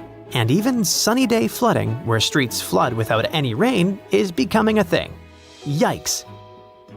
Meanwhile, over on the West Coast, California is not exactly winning either. San Francisco and Los Angeles are both sinking, which means that rising sea levels could hit them twice as hard and twice as fast. In some places like the Palos Verdes Peninsula, the ground has been sinking so fast, people over there might as well live like moles. So, is America turning into the next Atlantis? Probably not next week, but without serious action, like cutting back on groundwater pumping and planning smarter cities, at least 500,000 people are in serious danger. And the housing damage could easily rack up a jaw-dropping $109 billion by 2050. In the end, while North America isn't about to sink like a poorly made souffle, it's definitely showing some cracks in the crust. So maybe let's ease up on groundwater pumping, rethink how and where we build, and invest a little more in keeping our feet dry. After all, if the floor really does become lava someday, we're gonna wish we had at least fixed the leaks first. You have friends over for dinner. You set your drink on the counter and go help your friend set out some desserts. When you get back, you notice the liquid in your cup. It's sloshing around and the ice cubes look like ships on a rough sea. Now you feel it too. On the ceiling, the chandelier is swinging like mad. Then you hear someone scream, "Earthquake!" The house and everything in it is rocking back and forth. You try to run for cover, but the shaking keeps you stuck in place, fighting to keep your balance. The cabinets look possessed, and glasses and dishes fly out and smash on the floor. The bookshelves topple over, and everything hanging on the walls sways and falls off. You duck under the dining room table, trying not to get hurt on all those broken dishes. Yeah, you've been through earthquakes before, but none like this. Checking your phone? Typical, no signal. You can't believe what's about to happen. The screams get louder, and suddenly the whole house collapses.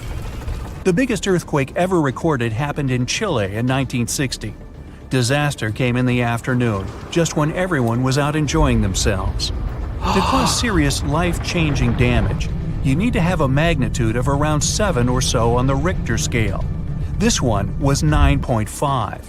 This part of Chile is smack dab on the so-called Ring of Fire, the most active volcanic and seismic area in the world along the Pacific Rim.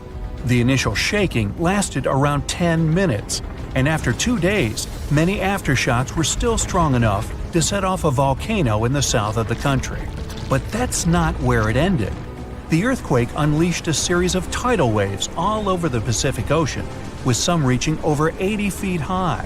The waves and earthquake were so strong that they even affected Hawaii, Japan, and the Philippines.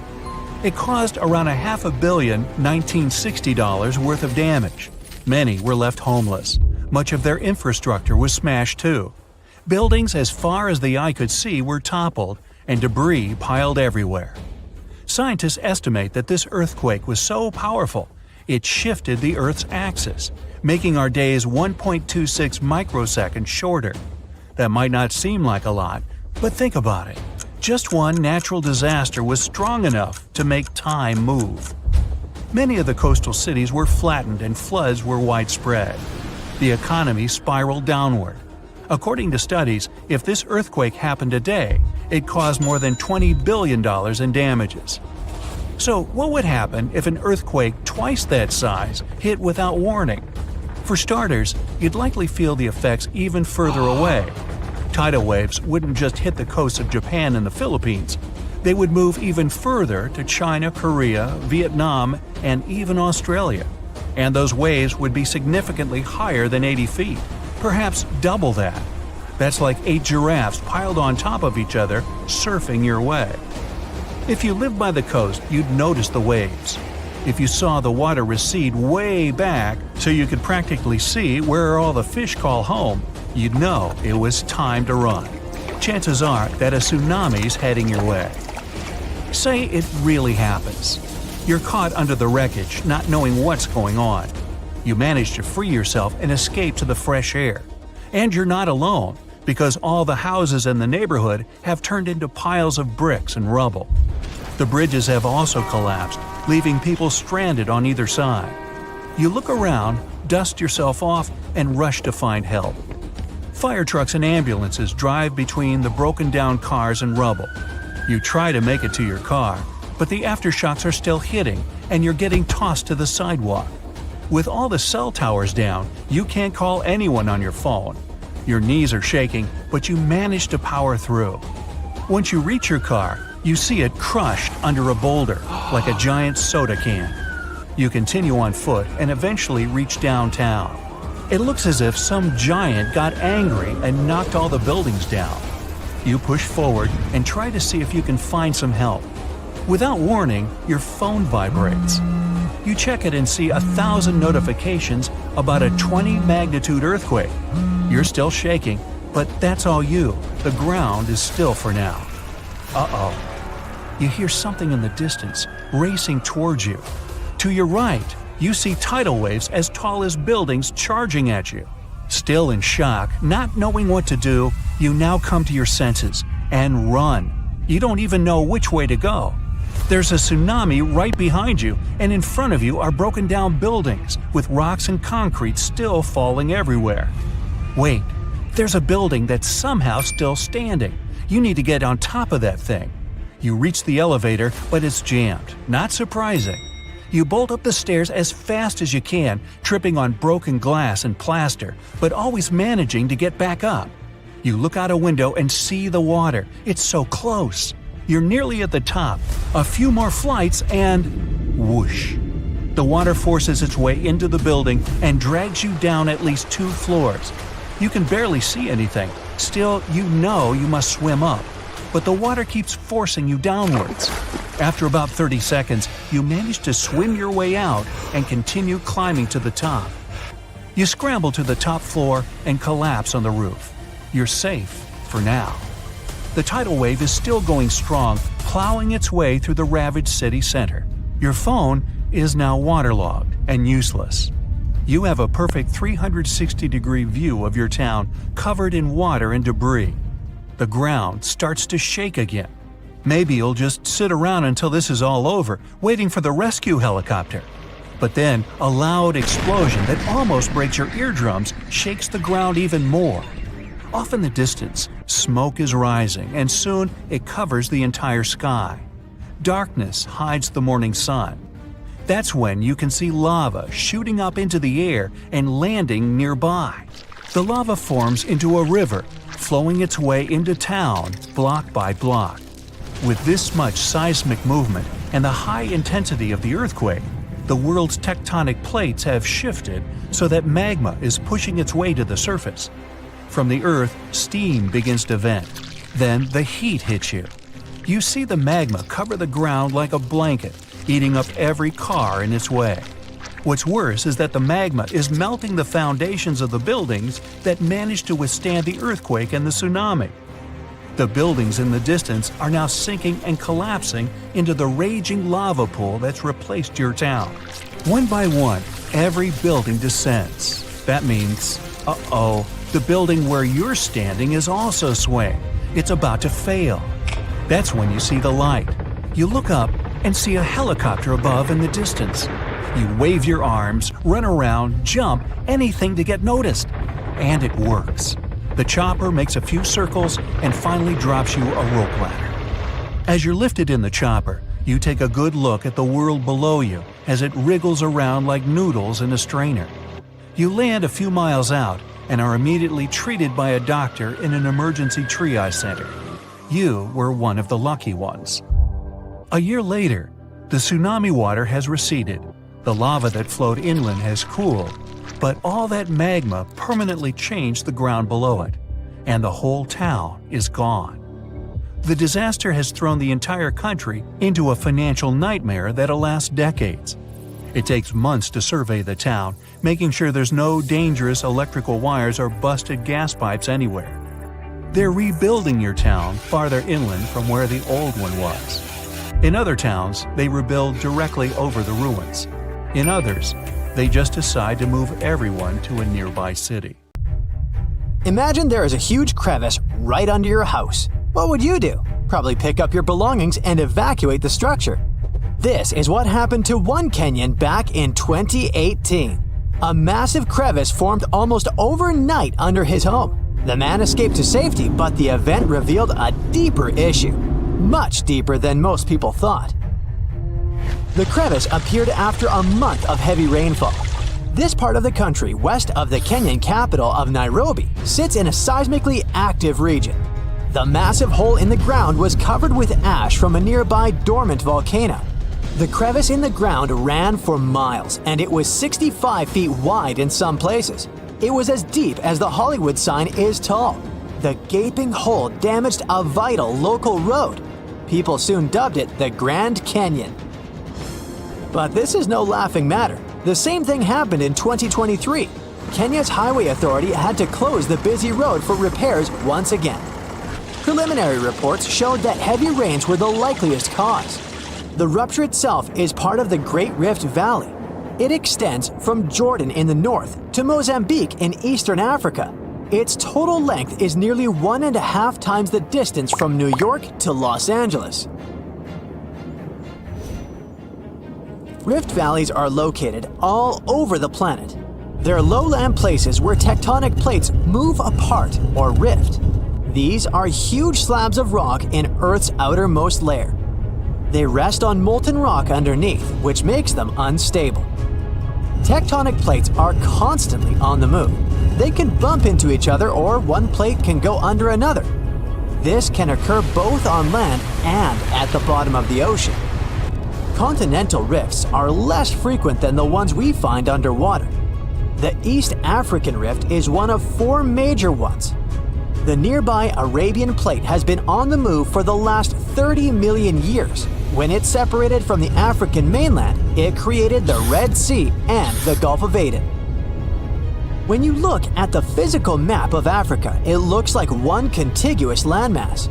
But when you dig deeper, quite literally, you realize it rests on 2 tectonic plates. The Nubian one carries most of the continent. The smaller Somali plate holds the Horn of Africa. The crevice in Kenya appeared in the Rift Valley between these 2 plates. That's because they're moving away from each other.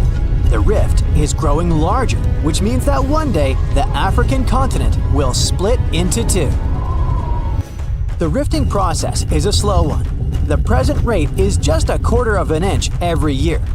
Scientists estimate that the split will occur in 5 to 10 million years. Some experts place this event 50 million years into the future. The end result will be 2 African subcontinents.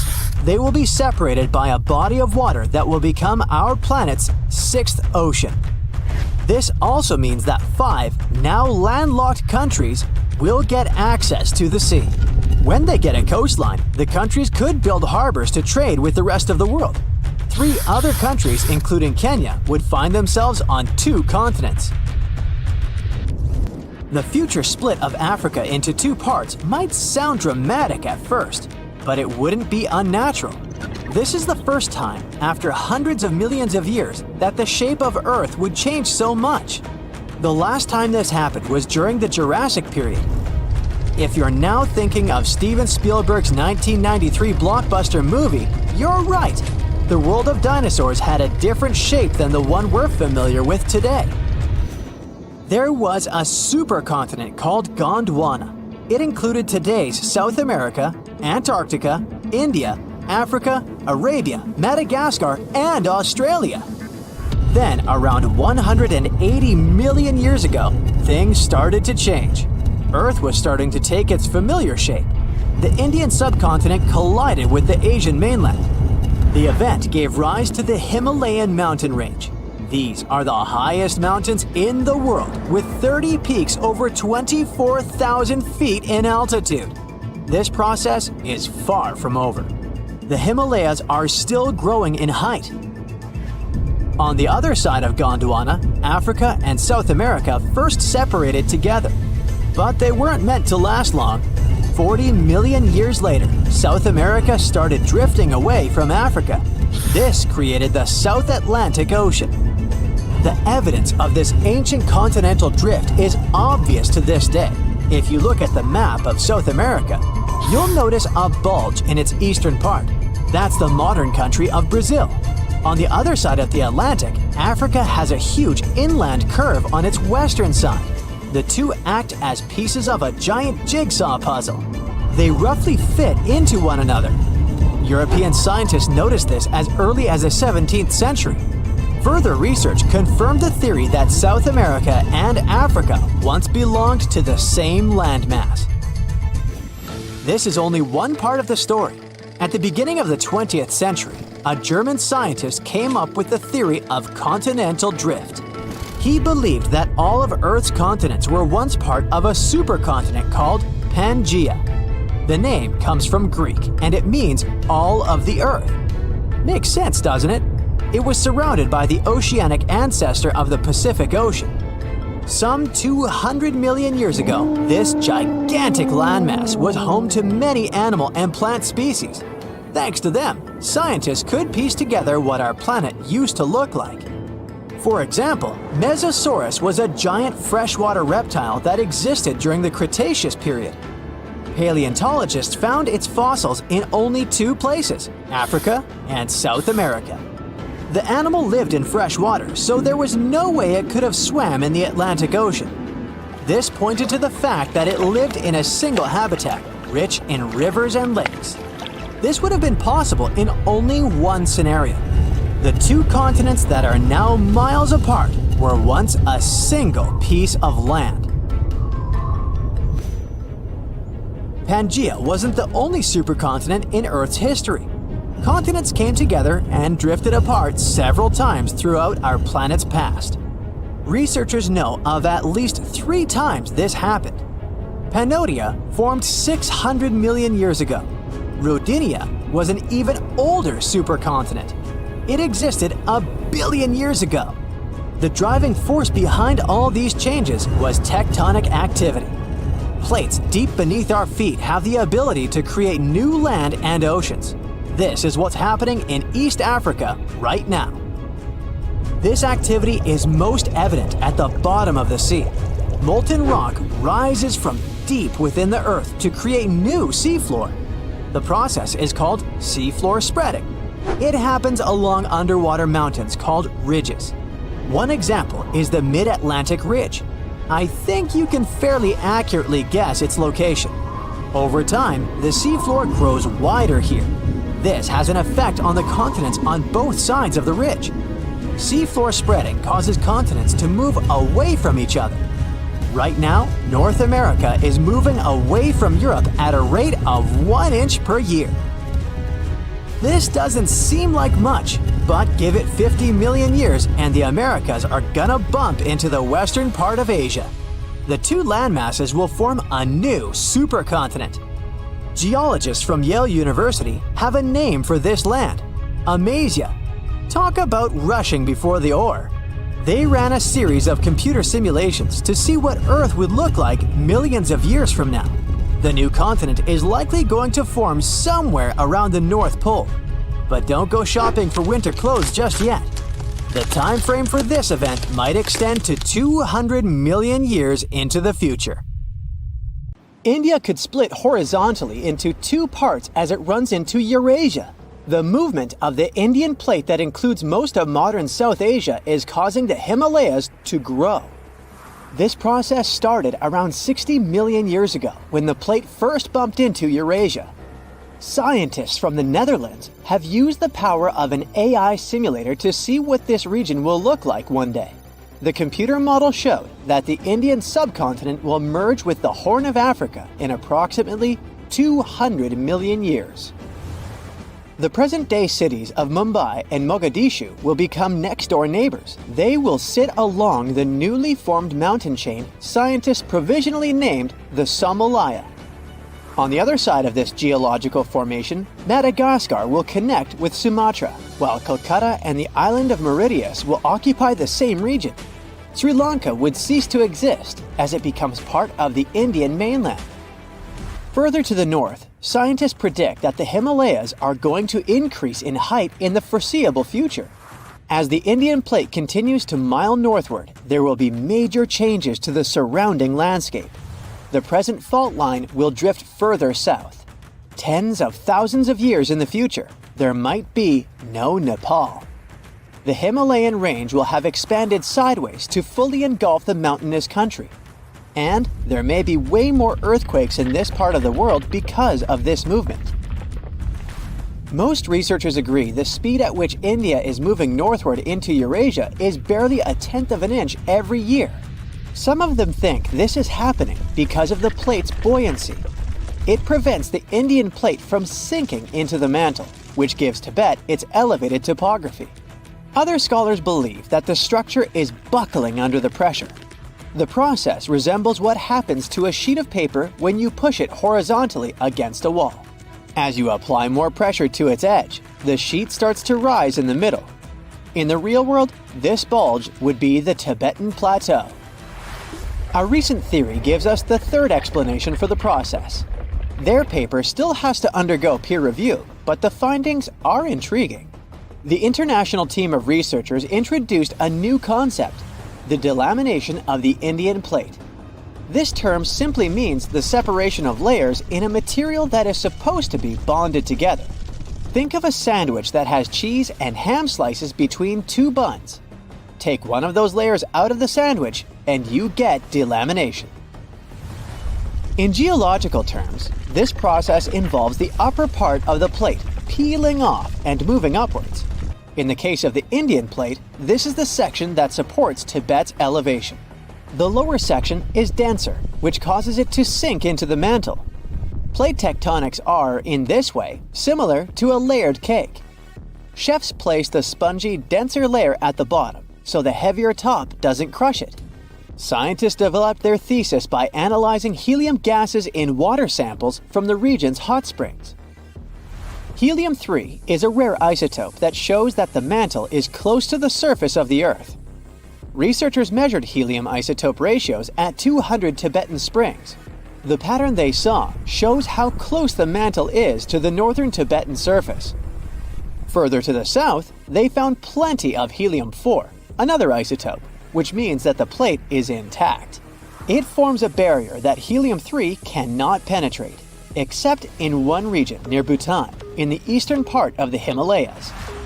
The seismic activity in the region is good proof that delamination, the sandwich theory, is all real here. and it shows us that the mantle is intruding from the eastern side of the plateau. This concept puts under question the old, established ideas about tectonic plate behavior. The scientists behind the study suspect that the unique shape of the Indian plate contributes to the delamination process. It's the thickest at the northernmost point and the thinnest on the sides.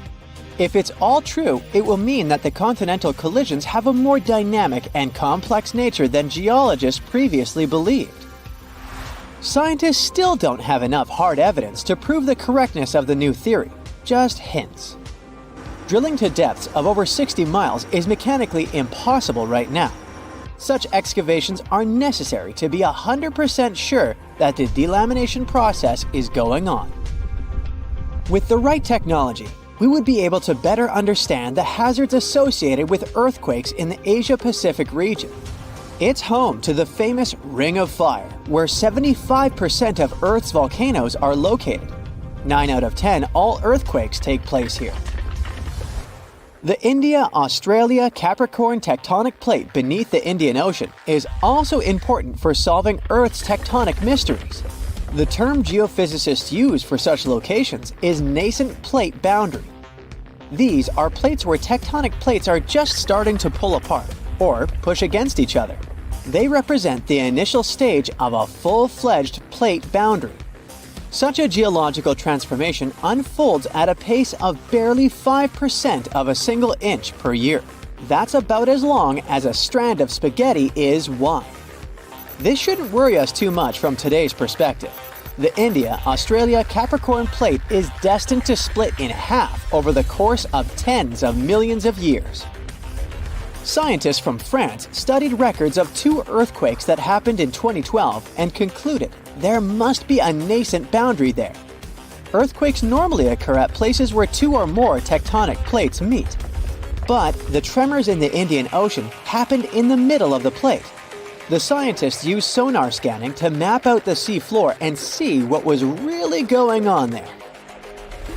After further examination of the marine area off the coast of Western Australia, researchers found a complex network of 62 pull-apart basins along a fracture zone. The scientific data backed up the idea that the tectonic plate was slowly but surely breaking apart. It's another proof that the outer layer of our planet is dynamic, not static. In some cases, you don't have to be a scientist to notice these powerful underground forces. Massive crevices emerged almost overnight due to heavy rainfall in a seismically active region in rural Kenya. First in 2018 and then again in 2023. The local population named the biggest of them the Grand Canyon. These events were not one-time incidents, but signals from the East African Rift System, part of the Great Rift Valley. This huge geological phenomenon stretching from Jordan to Mozambique shows us the gradual splitting of the African continent into 2 subcontinents. You can find rift valleys all around the world as proof of how tectonic plate movements are changing the planet. The East African Rift shows the underlying dynamics of the Nubian and Somali plates. The Nubian plate bears most of Africa, and the smaller Somali plate cradles the Horn of Africa.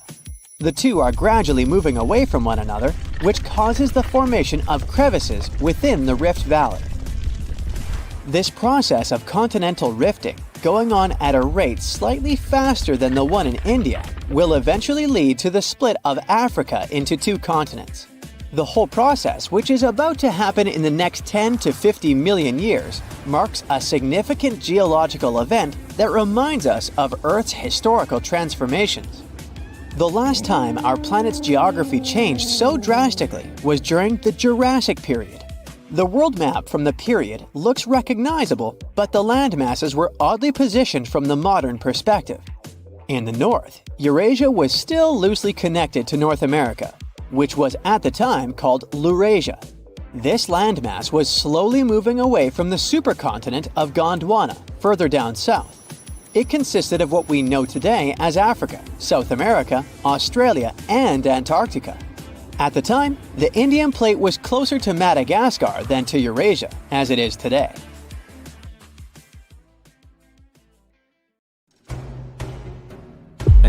After people disappear, most urban areas will be left empty and quiet. Perhaps the sound of wind, falling leaves, or other natural sounds previously drowned out by city noise and traffic will be heard. The subways of many cities are protected from groundwater by a system of pumps. If there are no people to monitor such systems, most subways will flood within 36 hours. Due to malfunctions, sewage treatment plants will stop working, leading to pollution of rivers and lakes with wastewater. The water pipes in Detroit will become unusable, leading to the flooding of the city. Food in refrigerators will spoil. Raccoons and wolves will inhabit abandoned human homes. Major airports will be covered in rust and overgrown with ivy. Cruise ships in Alaska will sink under the weight of ice that accumulates on them. Lions from the San Diego Zoo will gradually escape, emboldened by the power outage of the electric fence around their enclosures. More and more black cats will appear on the streets of Rome and the Vatican. Rats and mice will consume all edible reserves and leave the cities. Plants will begin to grow in cracks in streets, highways, sidewalks, and buildings. More and more animals will notice the absence of people and flock to the cities. International Space Station will gradually decrease. Since no one will correct its orbit, the station will eventually fall to Earth and burn up. Along with it, digitized samples of human DNA will perish. A large part of the city's territory will be covered with a vegetation of lianas, grasses, and tree seedlings.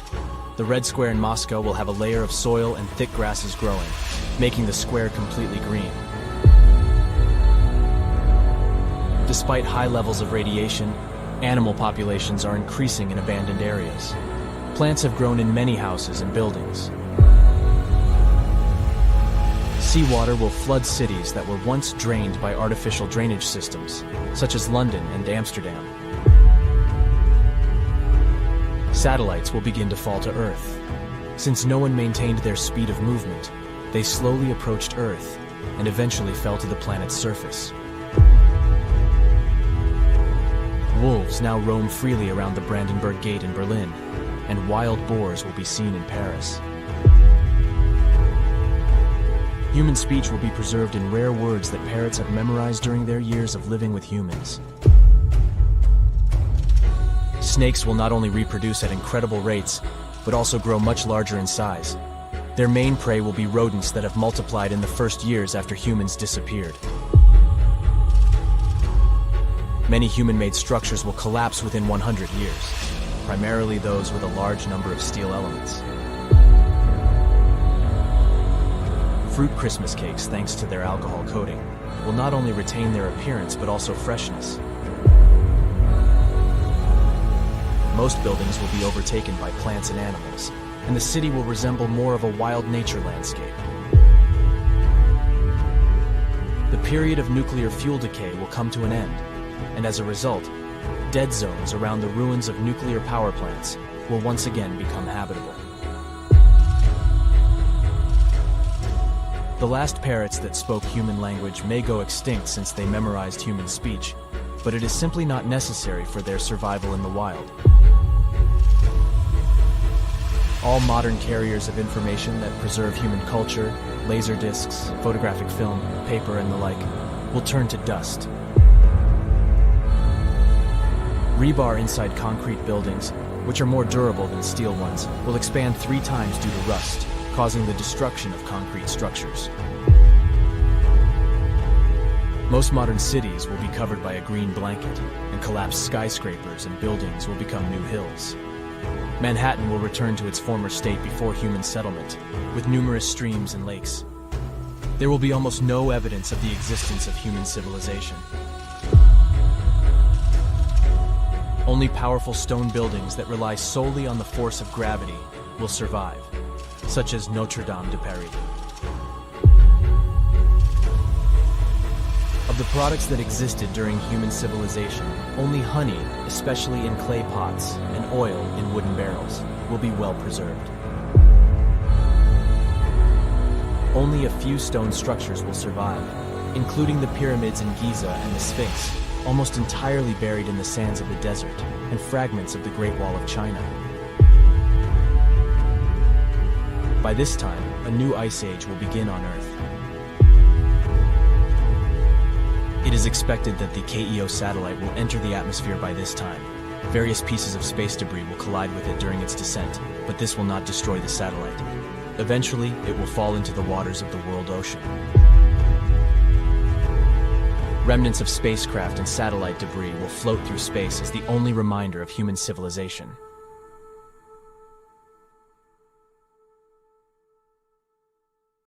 In February 2025, scientists detected an asteroid heading our way. If it hit, it would create a crater the size of Manhattan and unleash a shockwave strong enough to flatten everything within 30 miles. Uh-oh, I'm out of here. Well, luckily for now, we're in the clear. But the threat is coming back in 2028, and this time, everything might change. You see, in 2025, NASA announced that an asteroid called 2024 YR4 had a 3.1% chance of hitting Earth in 2032. Now, in asteroid terms, that's high enough to sound the alarm. The asteroid itself is not the end of the dinosaurs level, but it's big enough to level a city. The rock is about 130 to 300 feet wide. That's roughly the size of a large jet. Now, if something that size slammed into a populated area, it wouldn't end the world, but it would result in a very, very bad day. And still, no one panicked, and scientists weren't scrambling for bunkers. Because when we first spot an asteroid, we have to work with limited information. It's like seeing a plane high up in the sky and trying to guess exactly which gate it'll park at. That's why astronomers rush to gather more data. The asteroid itself seemed pretty ordinary. It was rocky, not some rare metal thing. It was first spotted in late 2024 by an observatory in Chile during a regular skyscan routine. There's this group called the International Asteroid Warning Network. Their job is to keep an eye on space rocks that might try to ruin your day. And back on January 29, 2025, they announced that the chances of that particular asteroid hitting Earth had gone over 1%.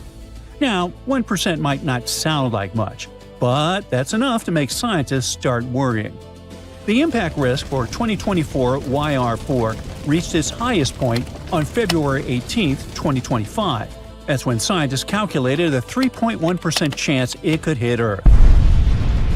But by February 23, after more observations came in, that possibility was essentially ruled out completely. The asteroid's Torino scale rating, which is used to categorize the impact risk of near-Earth objects like asteroids and comets within the next 100 years, was lowered to 0. It means it's no longer considered a threat to Earth. Well, for now. But scientists still keep tracking it, and based on additional data, there is now a 4% chance it could hit the Moon instead. If that were to happen, it would be on December 22, 2032. Right now, the asteroid is expected to pass about 5,600 miles from the Moon's surface. However, there's a very large uncertainty range, about plus or minus 46,000 miles. So it could easily miss the Moon by a very large distance. The last time we had something this dangerous was back in 2004, with an asteroid called 99942 Apophis. Back then, it had a 2.7 chance of hitting Earth in 2029. People were sweating. But after better observations, scientists ruled out the impact. This time we actually passed that old record.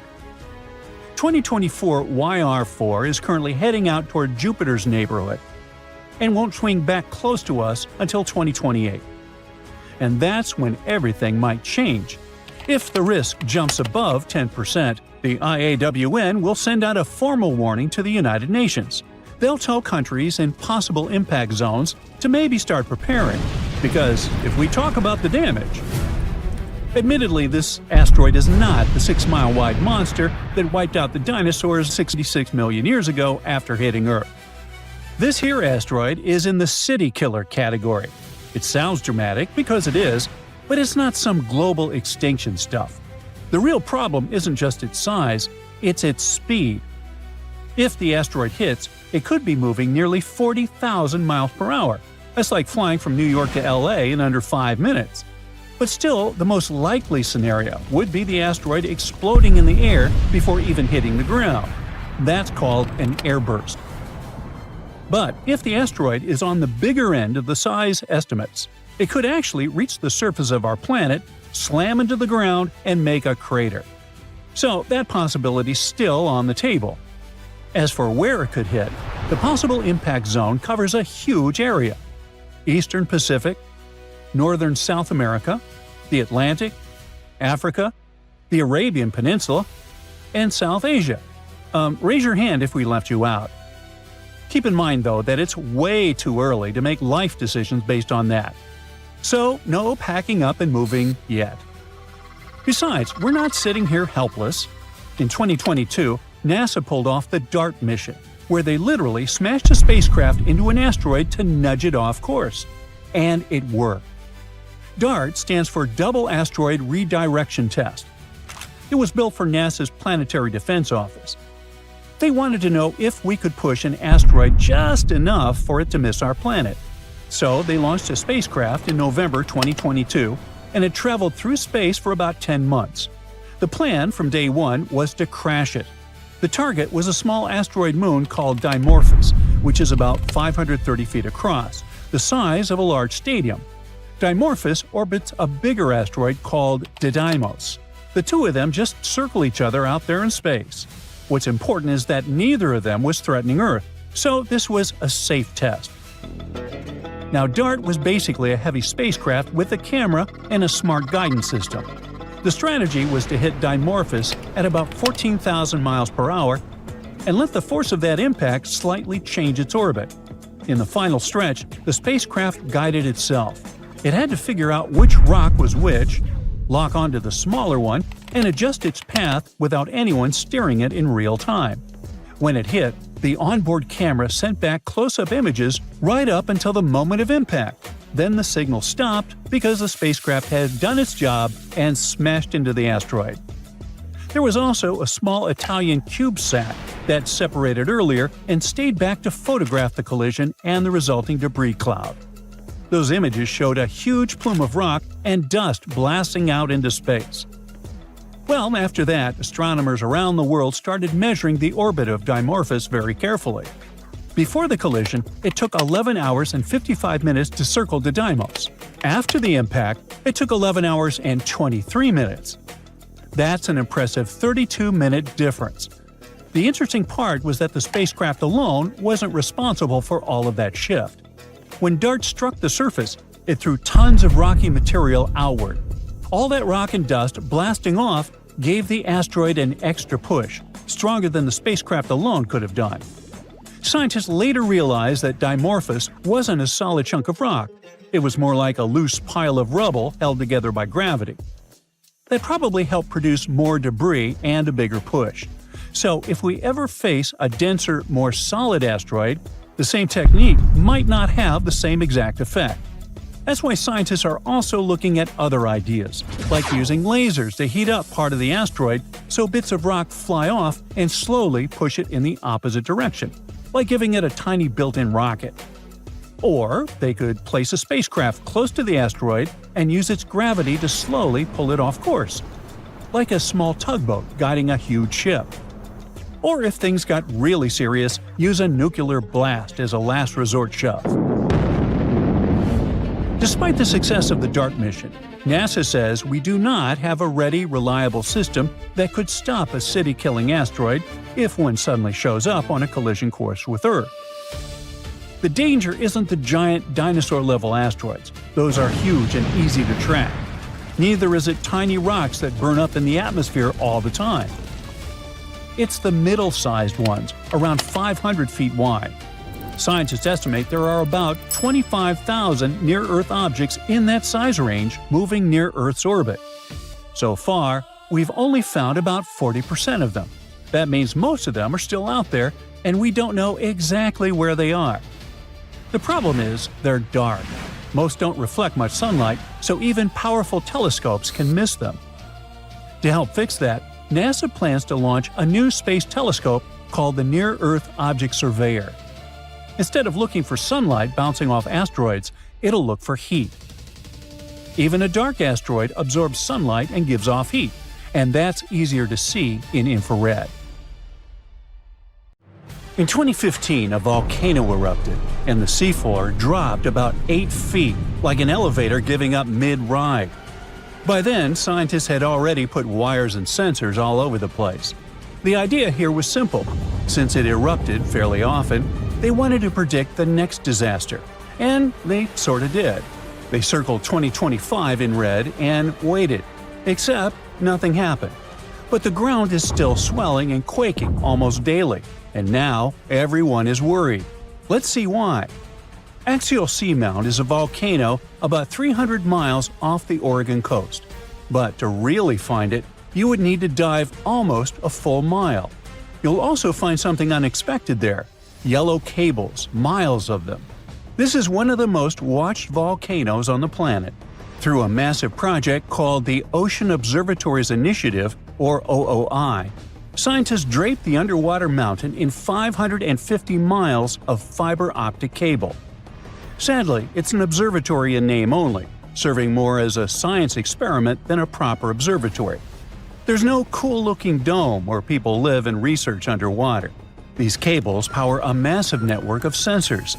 They count earthquakes, track the ground rising by fractions of an inch, and listen to the magma rumble. These sensors are so sensitive that they can feel the moon. When the tides rise, the extra water presses down on the volcano and sets off tiny earthquakes. To put this all in place, they had to use remote-controlled robots that dove down and physically plugged those sensors into the network. Plugging a TV into an extension cable in a dark room is hard. Now imagine doing that 4,600 feet under the surface.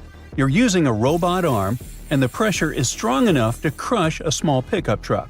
But why go through all this trouble? Volcanoes are lazy. Most sleep for centuries. Some wake up once, flood half a continent with ash, and then go quiet for hundreds of millions of years. If you study volcanoes, you might wait your entire career and never see a single drop of lava. But Axial sits right where two tectonic plates are ripping apart. Magma is constantly refueling the tank. It's not the type that needs to wait hundreds of years to recharge. It can erupt every decade or so. Now, it doesn't blow its top like Mount St. Helens. There's no earth-shattering kaboom. Instead, the ground swells up, cracks open, and lava pours out quietly to create new rock. When the floor cracks, it blasts out a massive cloud of superheated water called megaplume that's packed with subsurface bacteria. It rises thousands of feet high and looks like a blizzard of white snow shooting through the dark ocean. Each eruption basically resets the biome, forcing life in the area to start over. That combination, frequent and calm, makes it perfect for study. It erupts often enough that we can actually collect data, and is predictable enough that we can build a model around it. By 2014, the observatory had already been in place, just in time for the eruption that happened in 2015. Scientists caught the whole event live. They had sensors on the seafloor that showed the ground puffing up like a giant balloon as melted rock gathered underneath.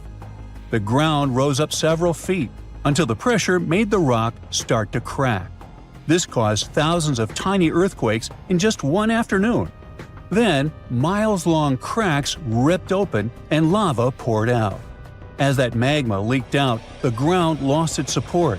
Eventually, the seafloor inside the volcano's crater collapsed. The whole point of capturing 2015 was to build a baseline. This is what right before an eruption looks like. So when the crater floor started rising again and the quake counts climbed, scientists figured Axial was heading toward another eruption in 2025. And then, nothing. Nada. Zippo. The signals reached the same zone that worked last time, but there was no eruption. It's like pumping air into a tire until it should blow, and it doesn't. So what went wrong for the researchers expecting a quiet explosion? What likely happened is that the volcano stalled. In 2015, the ground rose quickly, but nature likely changed the tempo. Magma is still filling the chamber, but it's pumping in slower than it did 10 years ago. It's also possible that the rock is stronger now, holding cracks better, forcing the volcano to swell even more. Now, there's also a third option, a quiet leak. Tiny fractures could be hissing out just enough pressure to delay the main event, keeping the volcano in a state of suspended animation, ready to blow but lacking the spark. And even with all the data, it's still hard to tell the difference between almost ready and about to break. That's why the forecast slid from 2025 to mid to late 2026. The volcano stayed active, but the buildup slowed, pushing the breaking point back by about a year. But why is this making scientists nervous? When you hear about the consequences of eruptions, it's easy to imagine a tsunami heading for the coast. Well, it's not. You can keep your surfboard in the garage. This is a deep ocean event. The water absorbs almost all the energy. The surface might get a little bubbly, but nobody on the beach is going to spill their drink. The people sweating are the ones who paid for the robots. The problem is that the lab is sitting inside a test tube. Remember, the volcano is currently overcharged. It has already swelled past the point where it usually pops. If it waits until late 2026 to finally let go, it could have accumulated significantly more magma than it did in 2015. A bigger eruption means new cool data, but it also means a much larger volume of lava. Those expensive yellow cables and delicate sensors, they're sitting right in the splash zone. If the lava follows the old paths, the gear is fine.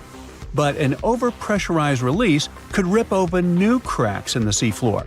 If that happens, researchers could lose millions of dollars of equipment in seconds. Scientists might be watching the feed live, see a wall of molten glass, and then static. But the real worry isn't the money. Axial is supposed to be the gold standard. It's the most monitored square mile of the ocean floor on Earth. It was supposed to be the easy one. If our prediction model fails here, well, it's a bad sign. We have every sensor imaginable, and we still don't understand underwater volcanoes as well as we thought. If we can't predict the friendly volcano when it's wired for sound, what chance do we have with the dangerous ones? The vents around the volcano pump out water that could reach around 650 degrees Fahrenheit. On the surface, that would instantly turn to steam. Down here, the pressure is so intense that the water can't boil. But it's so hot it can dissolve minerals. The place is also loud. If you could hear it, it would sound like a jet engine on a runway. Plus, the area is carpeted in tube worms. They look like giant 6-foot-tall white pipes with bright red tips. They don't make biological sense. They have no eyes, no mouths, and no stomachs. They don't eat food at all. Instead, they host bacteria inside their bodies that turn the volcano's toxic sulfur gas into sugar. They're basically powered by pollution. Crawling all over them are scale worms. These things look like they belong on some other planet. They're covered in microscopic scales that refract light. So if you shine a flashlight on them, you could see them sparkle in blue and red. The ground beneath them is also strange. When axial erupts, the lava hits the freezing seawater and cools instantly. But it doesn't turn to gray stone. It turns into glass. Pure black obsidian. If you tried to walk on it, it would sound like you were walking on thousands of light bulbs. Experts have updated the schedule for this year. Cameras are in place to take some cool pictures, and we might even get a live stream on YouTube, watching the ground tearing open under the ocean. Let's just hope that it isn't the final broadcast. It's really hard to stream the next one if your multi-million-dollar camera ends up digested by a river of molten glass. I'll say. The world's largest carbon storage is leaking, and it's getting worse. Look around. Passing cars, steel constructions, even your plastic phone case or a diamond ring, they all have something in common. If you still remember Chemistry 101, then you know the key staple, the periodic table. Out of all the elements there, one stands out, the king element, carbon. And not only is it vital for almost every industry, it's also crucial for our lives. And if somewhere on the planet it starts leaking, the changes for us are irreversible. Basically, it means that the standard air cycle is broken beyond repair. Sadly, it's exactly what's happening right now, and no, scientists are not sure why exactly it's happening. But there are theories. Now, if you think about it, you understand carbon is not something you order off Amazon. It has to be extracted first, and like many other crucial elements, say platinum or cobalt, it is stored in the world's biggest and most powerful bank, the African continent. Just like all banks, it has vaults. And the carbon vaults we're talking about are mostly located in the Democratic Republic of the Congo. I don't just say Congo because there are actually two. The DRC with its capital Kinshasa, and the smaller Republic of the Congo with Brazzaville as its capital. We're focusing on the bigger one. The DRC hosts the world's largest net carbon sink in the Congo Basin, making it crucial for the global climate.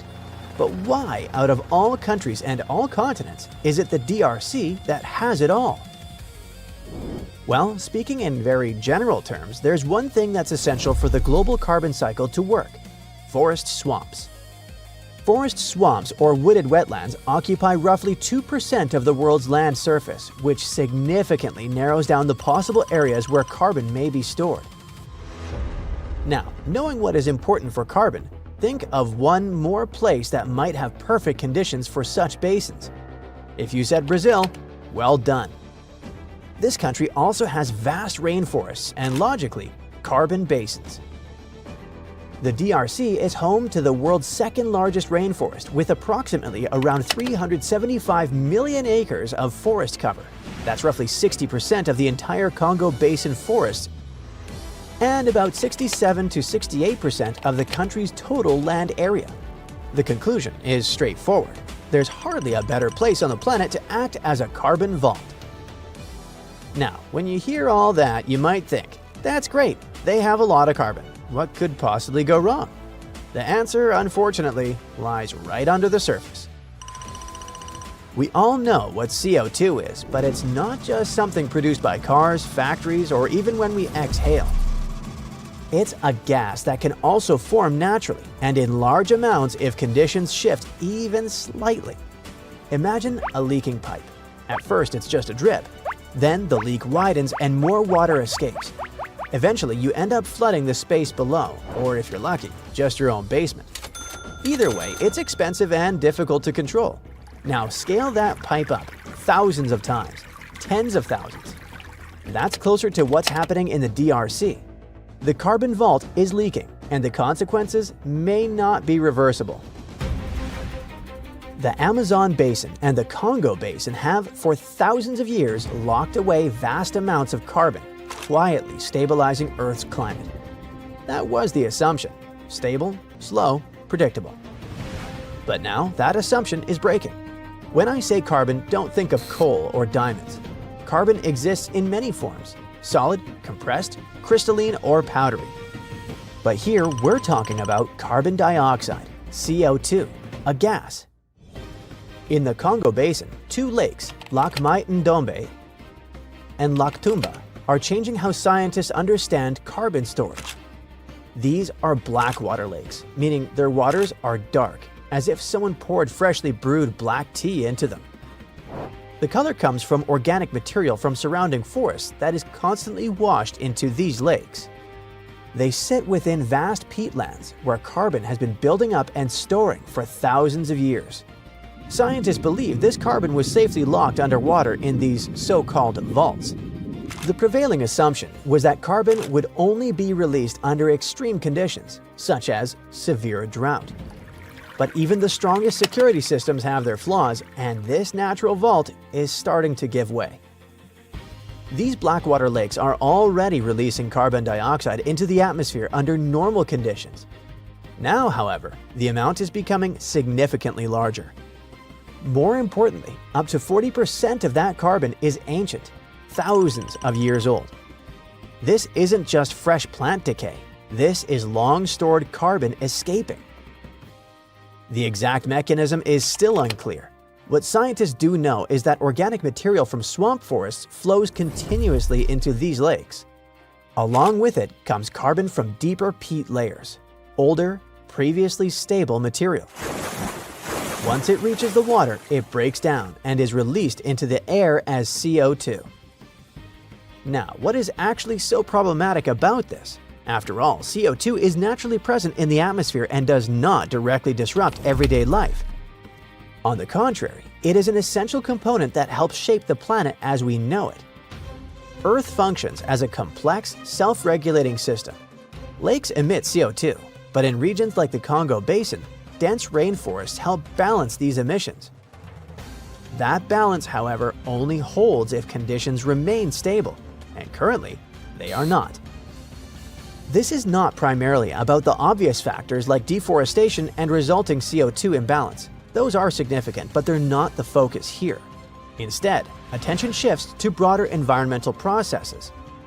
It is now an established fact that the climate is changing, and it is changing rapidly. Observable differences. Warmer summers, milder winters, altered rainfall patterns are no longer theoretical. These shifts do not only affect human perception, they alter the behavior of entire ecosystems. At its core, this becomes a feedback loop. More CO2 due to industrialization leads to a warmer and drier climate.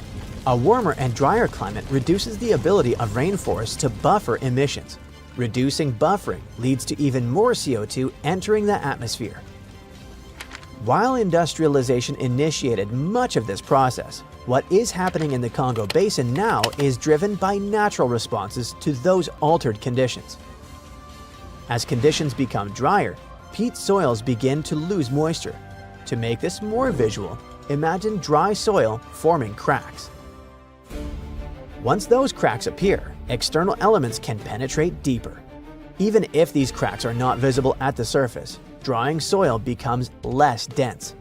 When that happens, oxygen can move further down into layers that were previously isolated.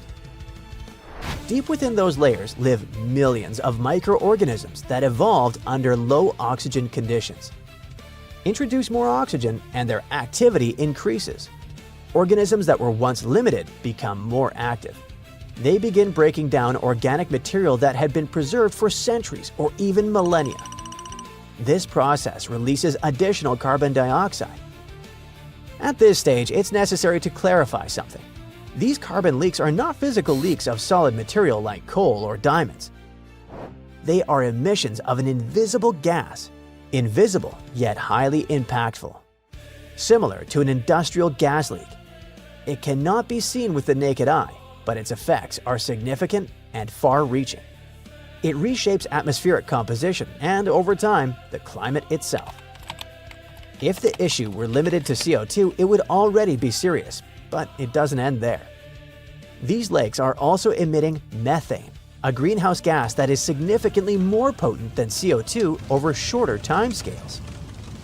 Under normal conditions, methane emissions are partially controlled by microbes that consume it before it escapes into the atmosphere. However, this natural filtering process depends on stable, water-logged environments. When water levels drop, that filtration weakens. Drier conditions reduce microbial consumption of methane, allowing more of it to escape. As a result, both CO2 and methane emissions increase simultaneously. The overall system begins to shift. What was once a stable carbon sink starts moving toward instability. The process becomes self-reinforcing. Rising temperatures lead to drier conditions. Drier conditions accelerate decomposition. Increased decomposition releases more greenhouse gases.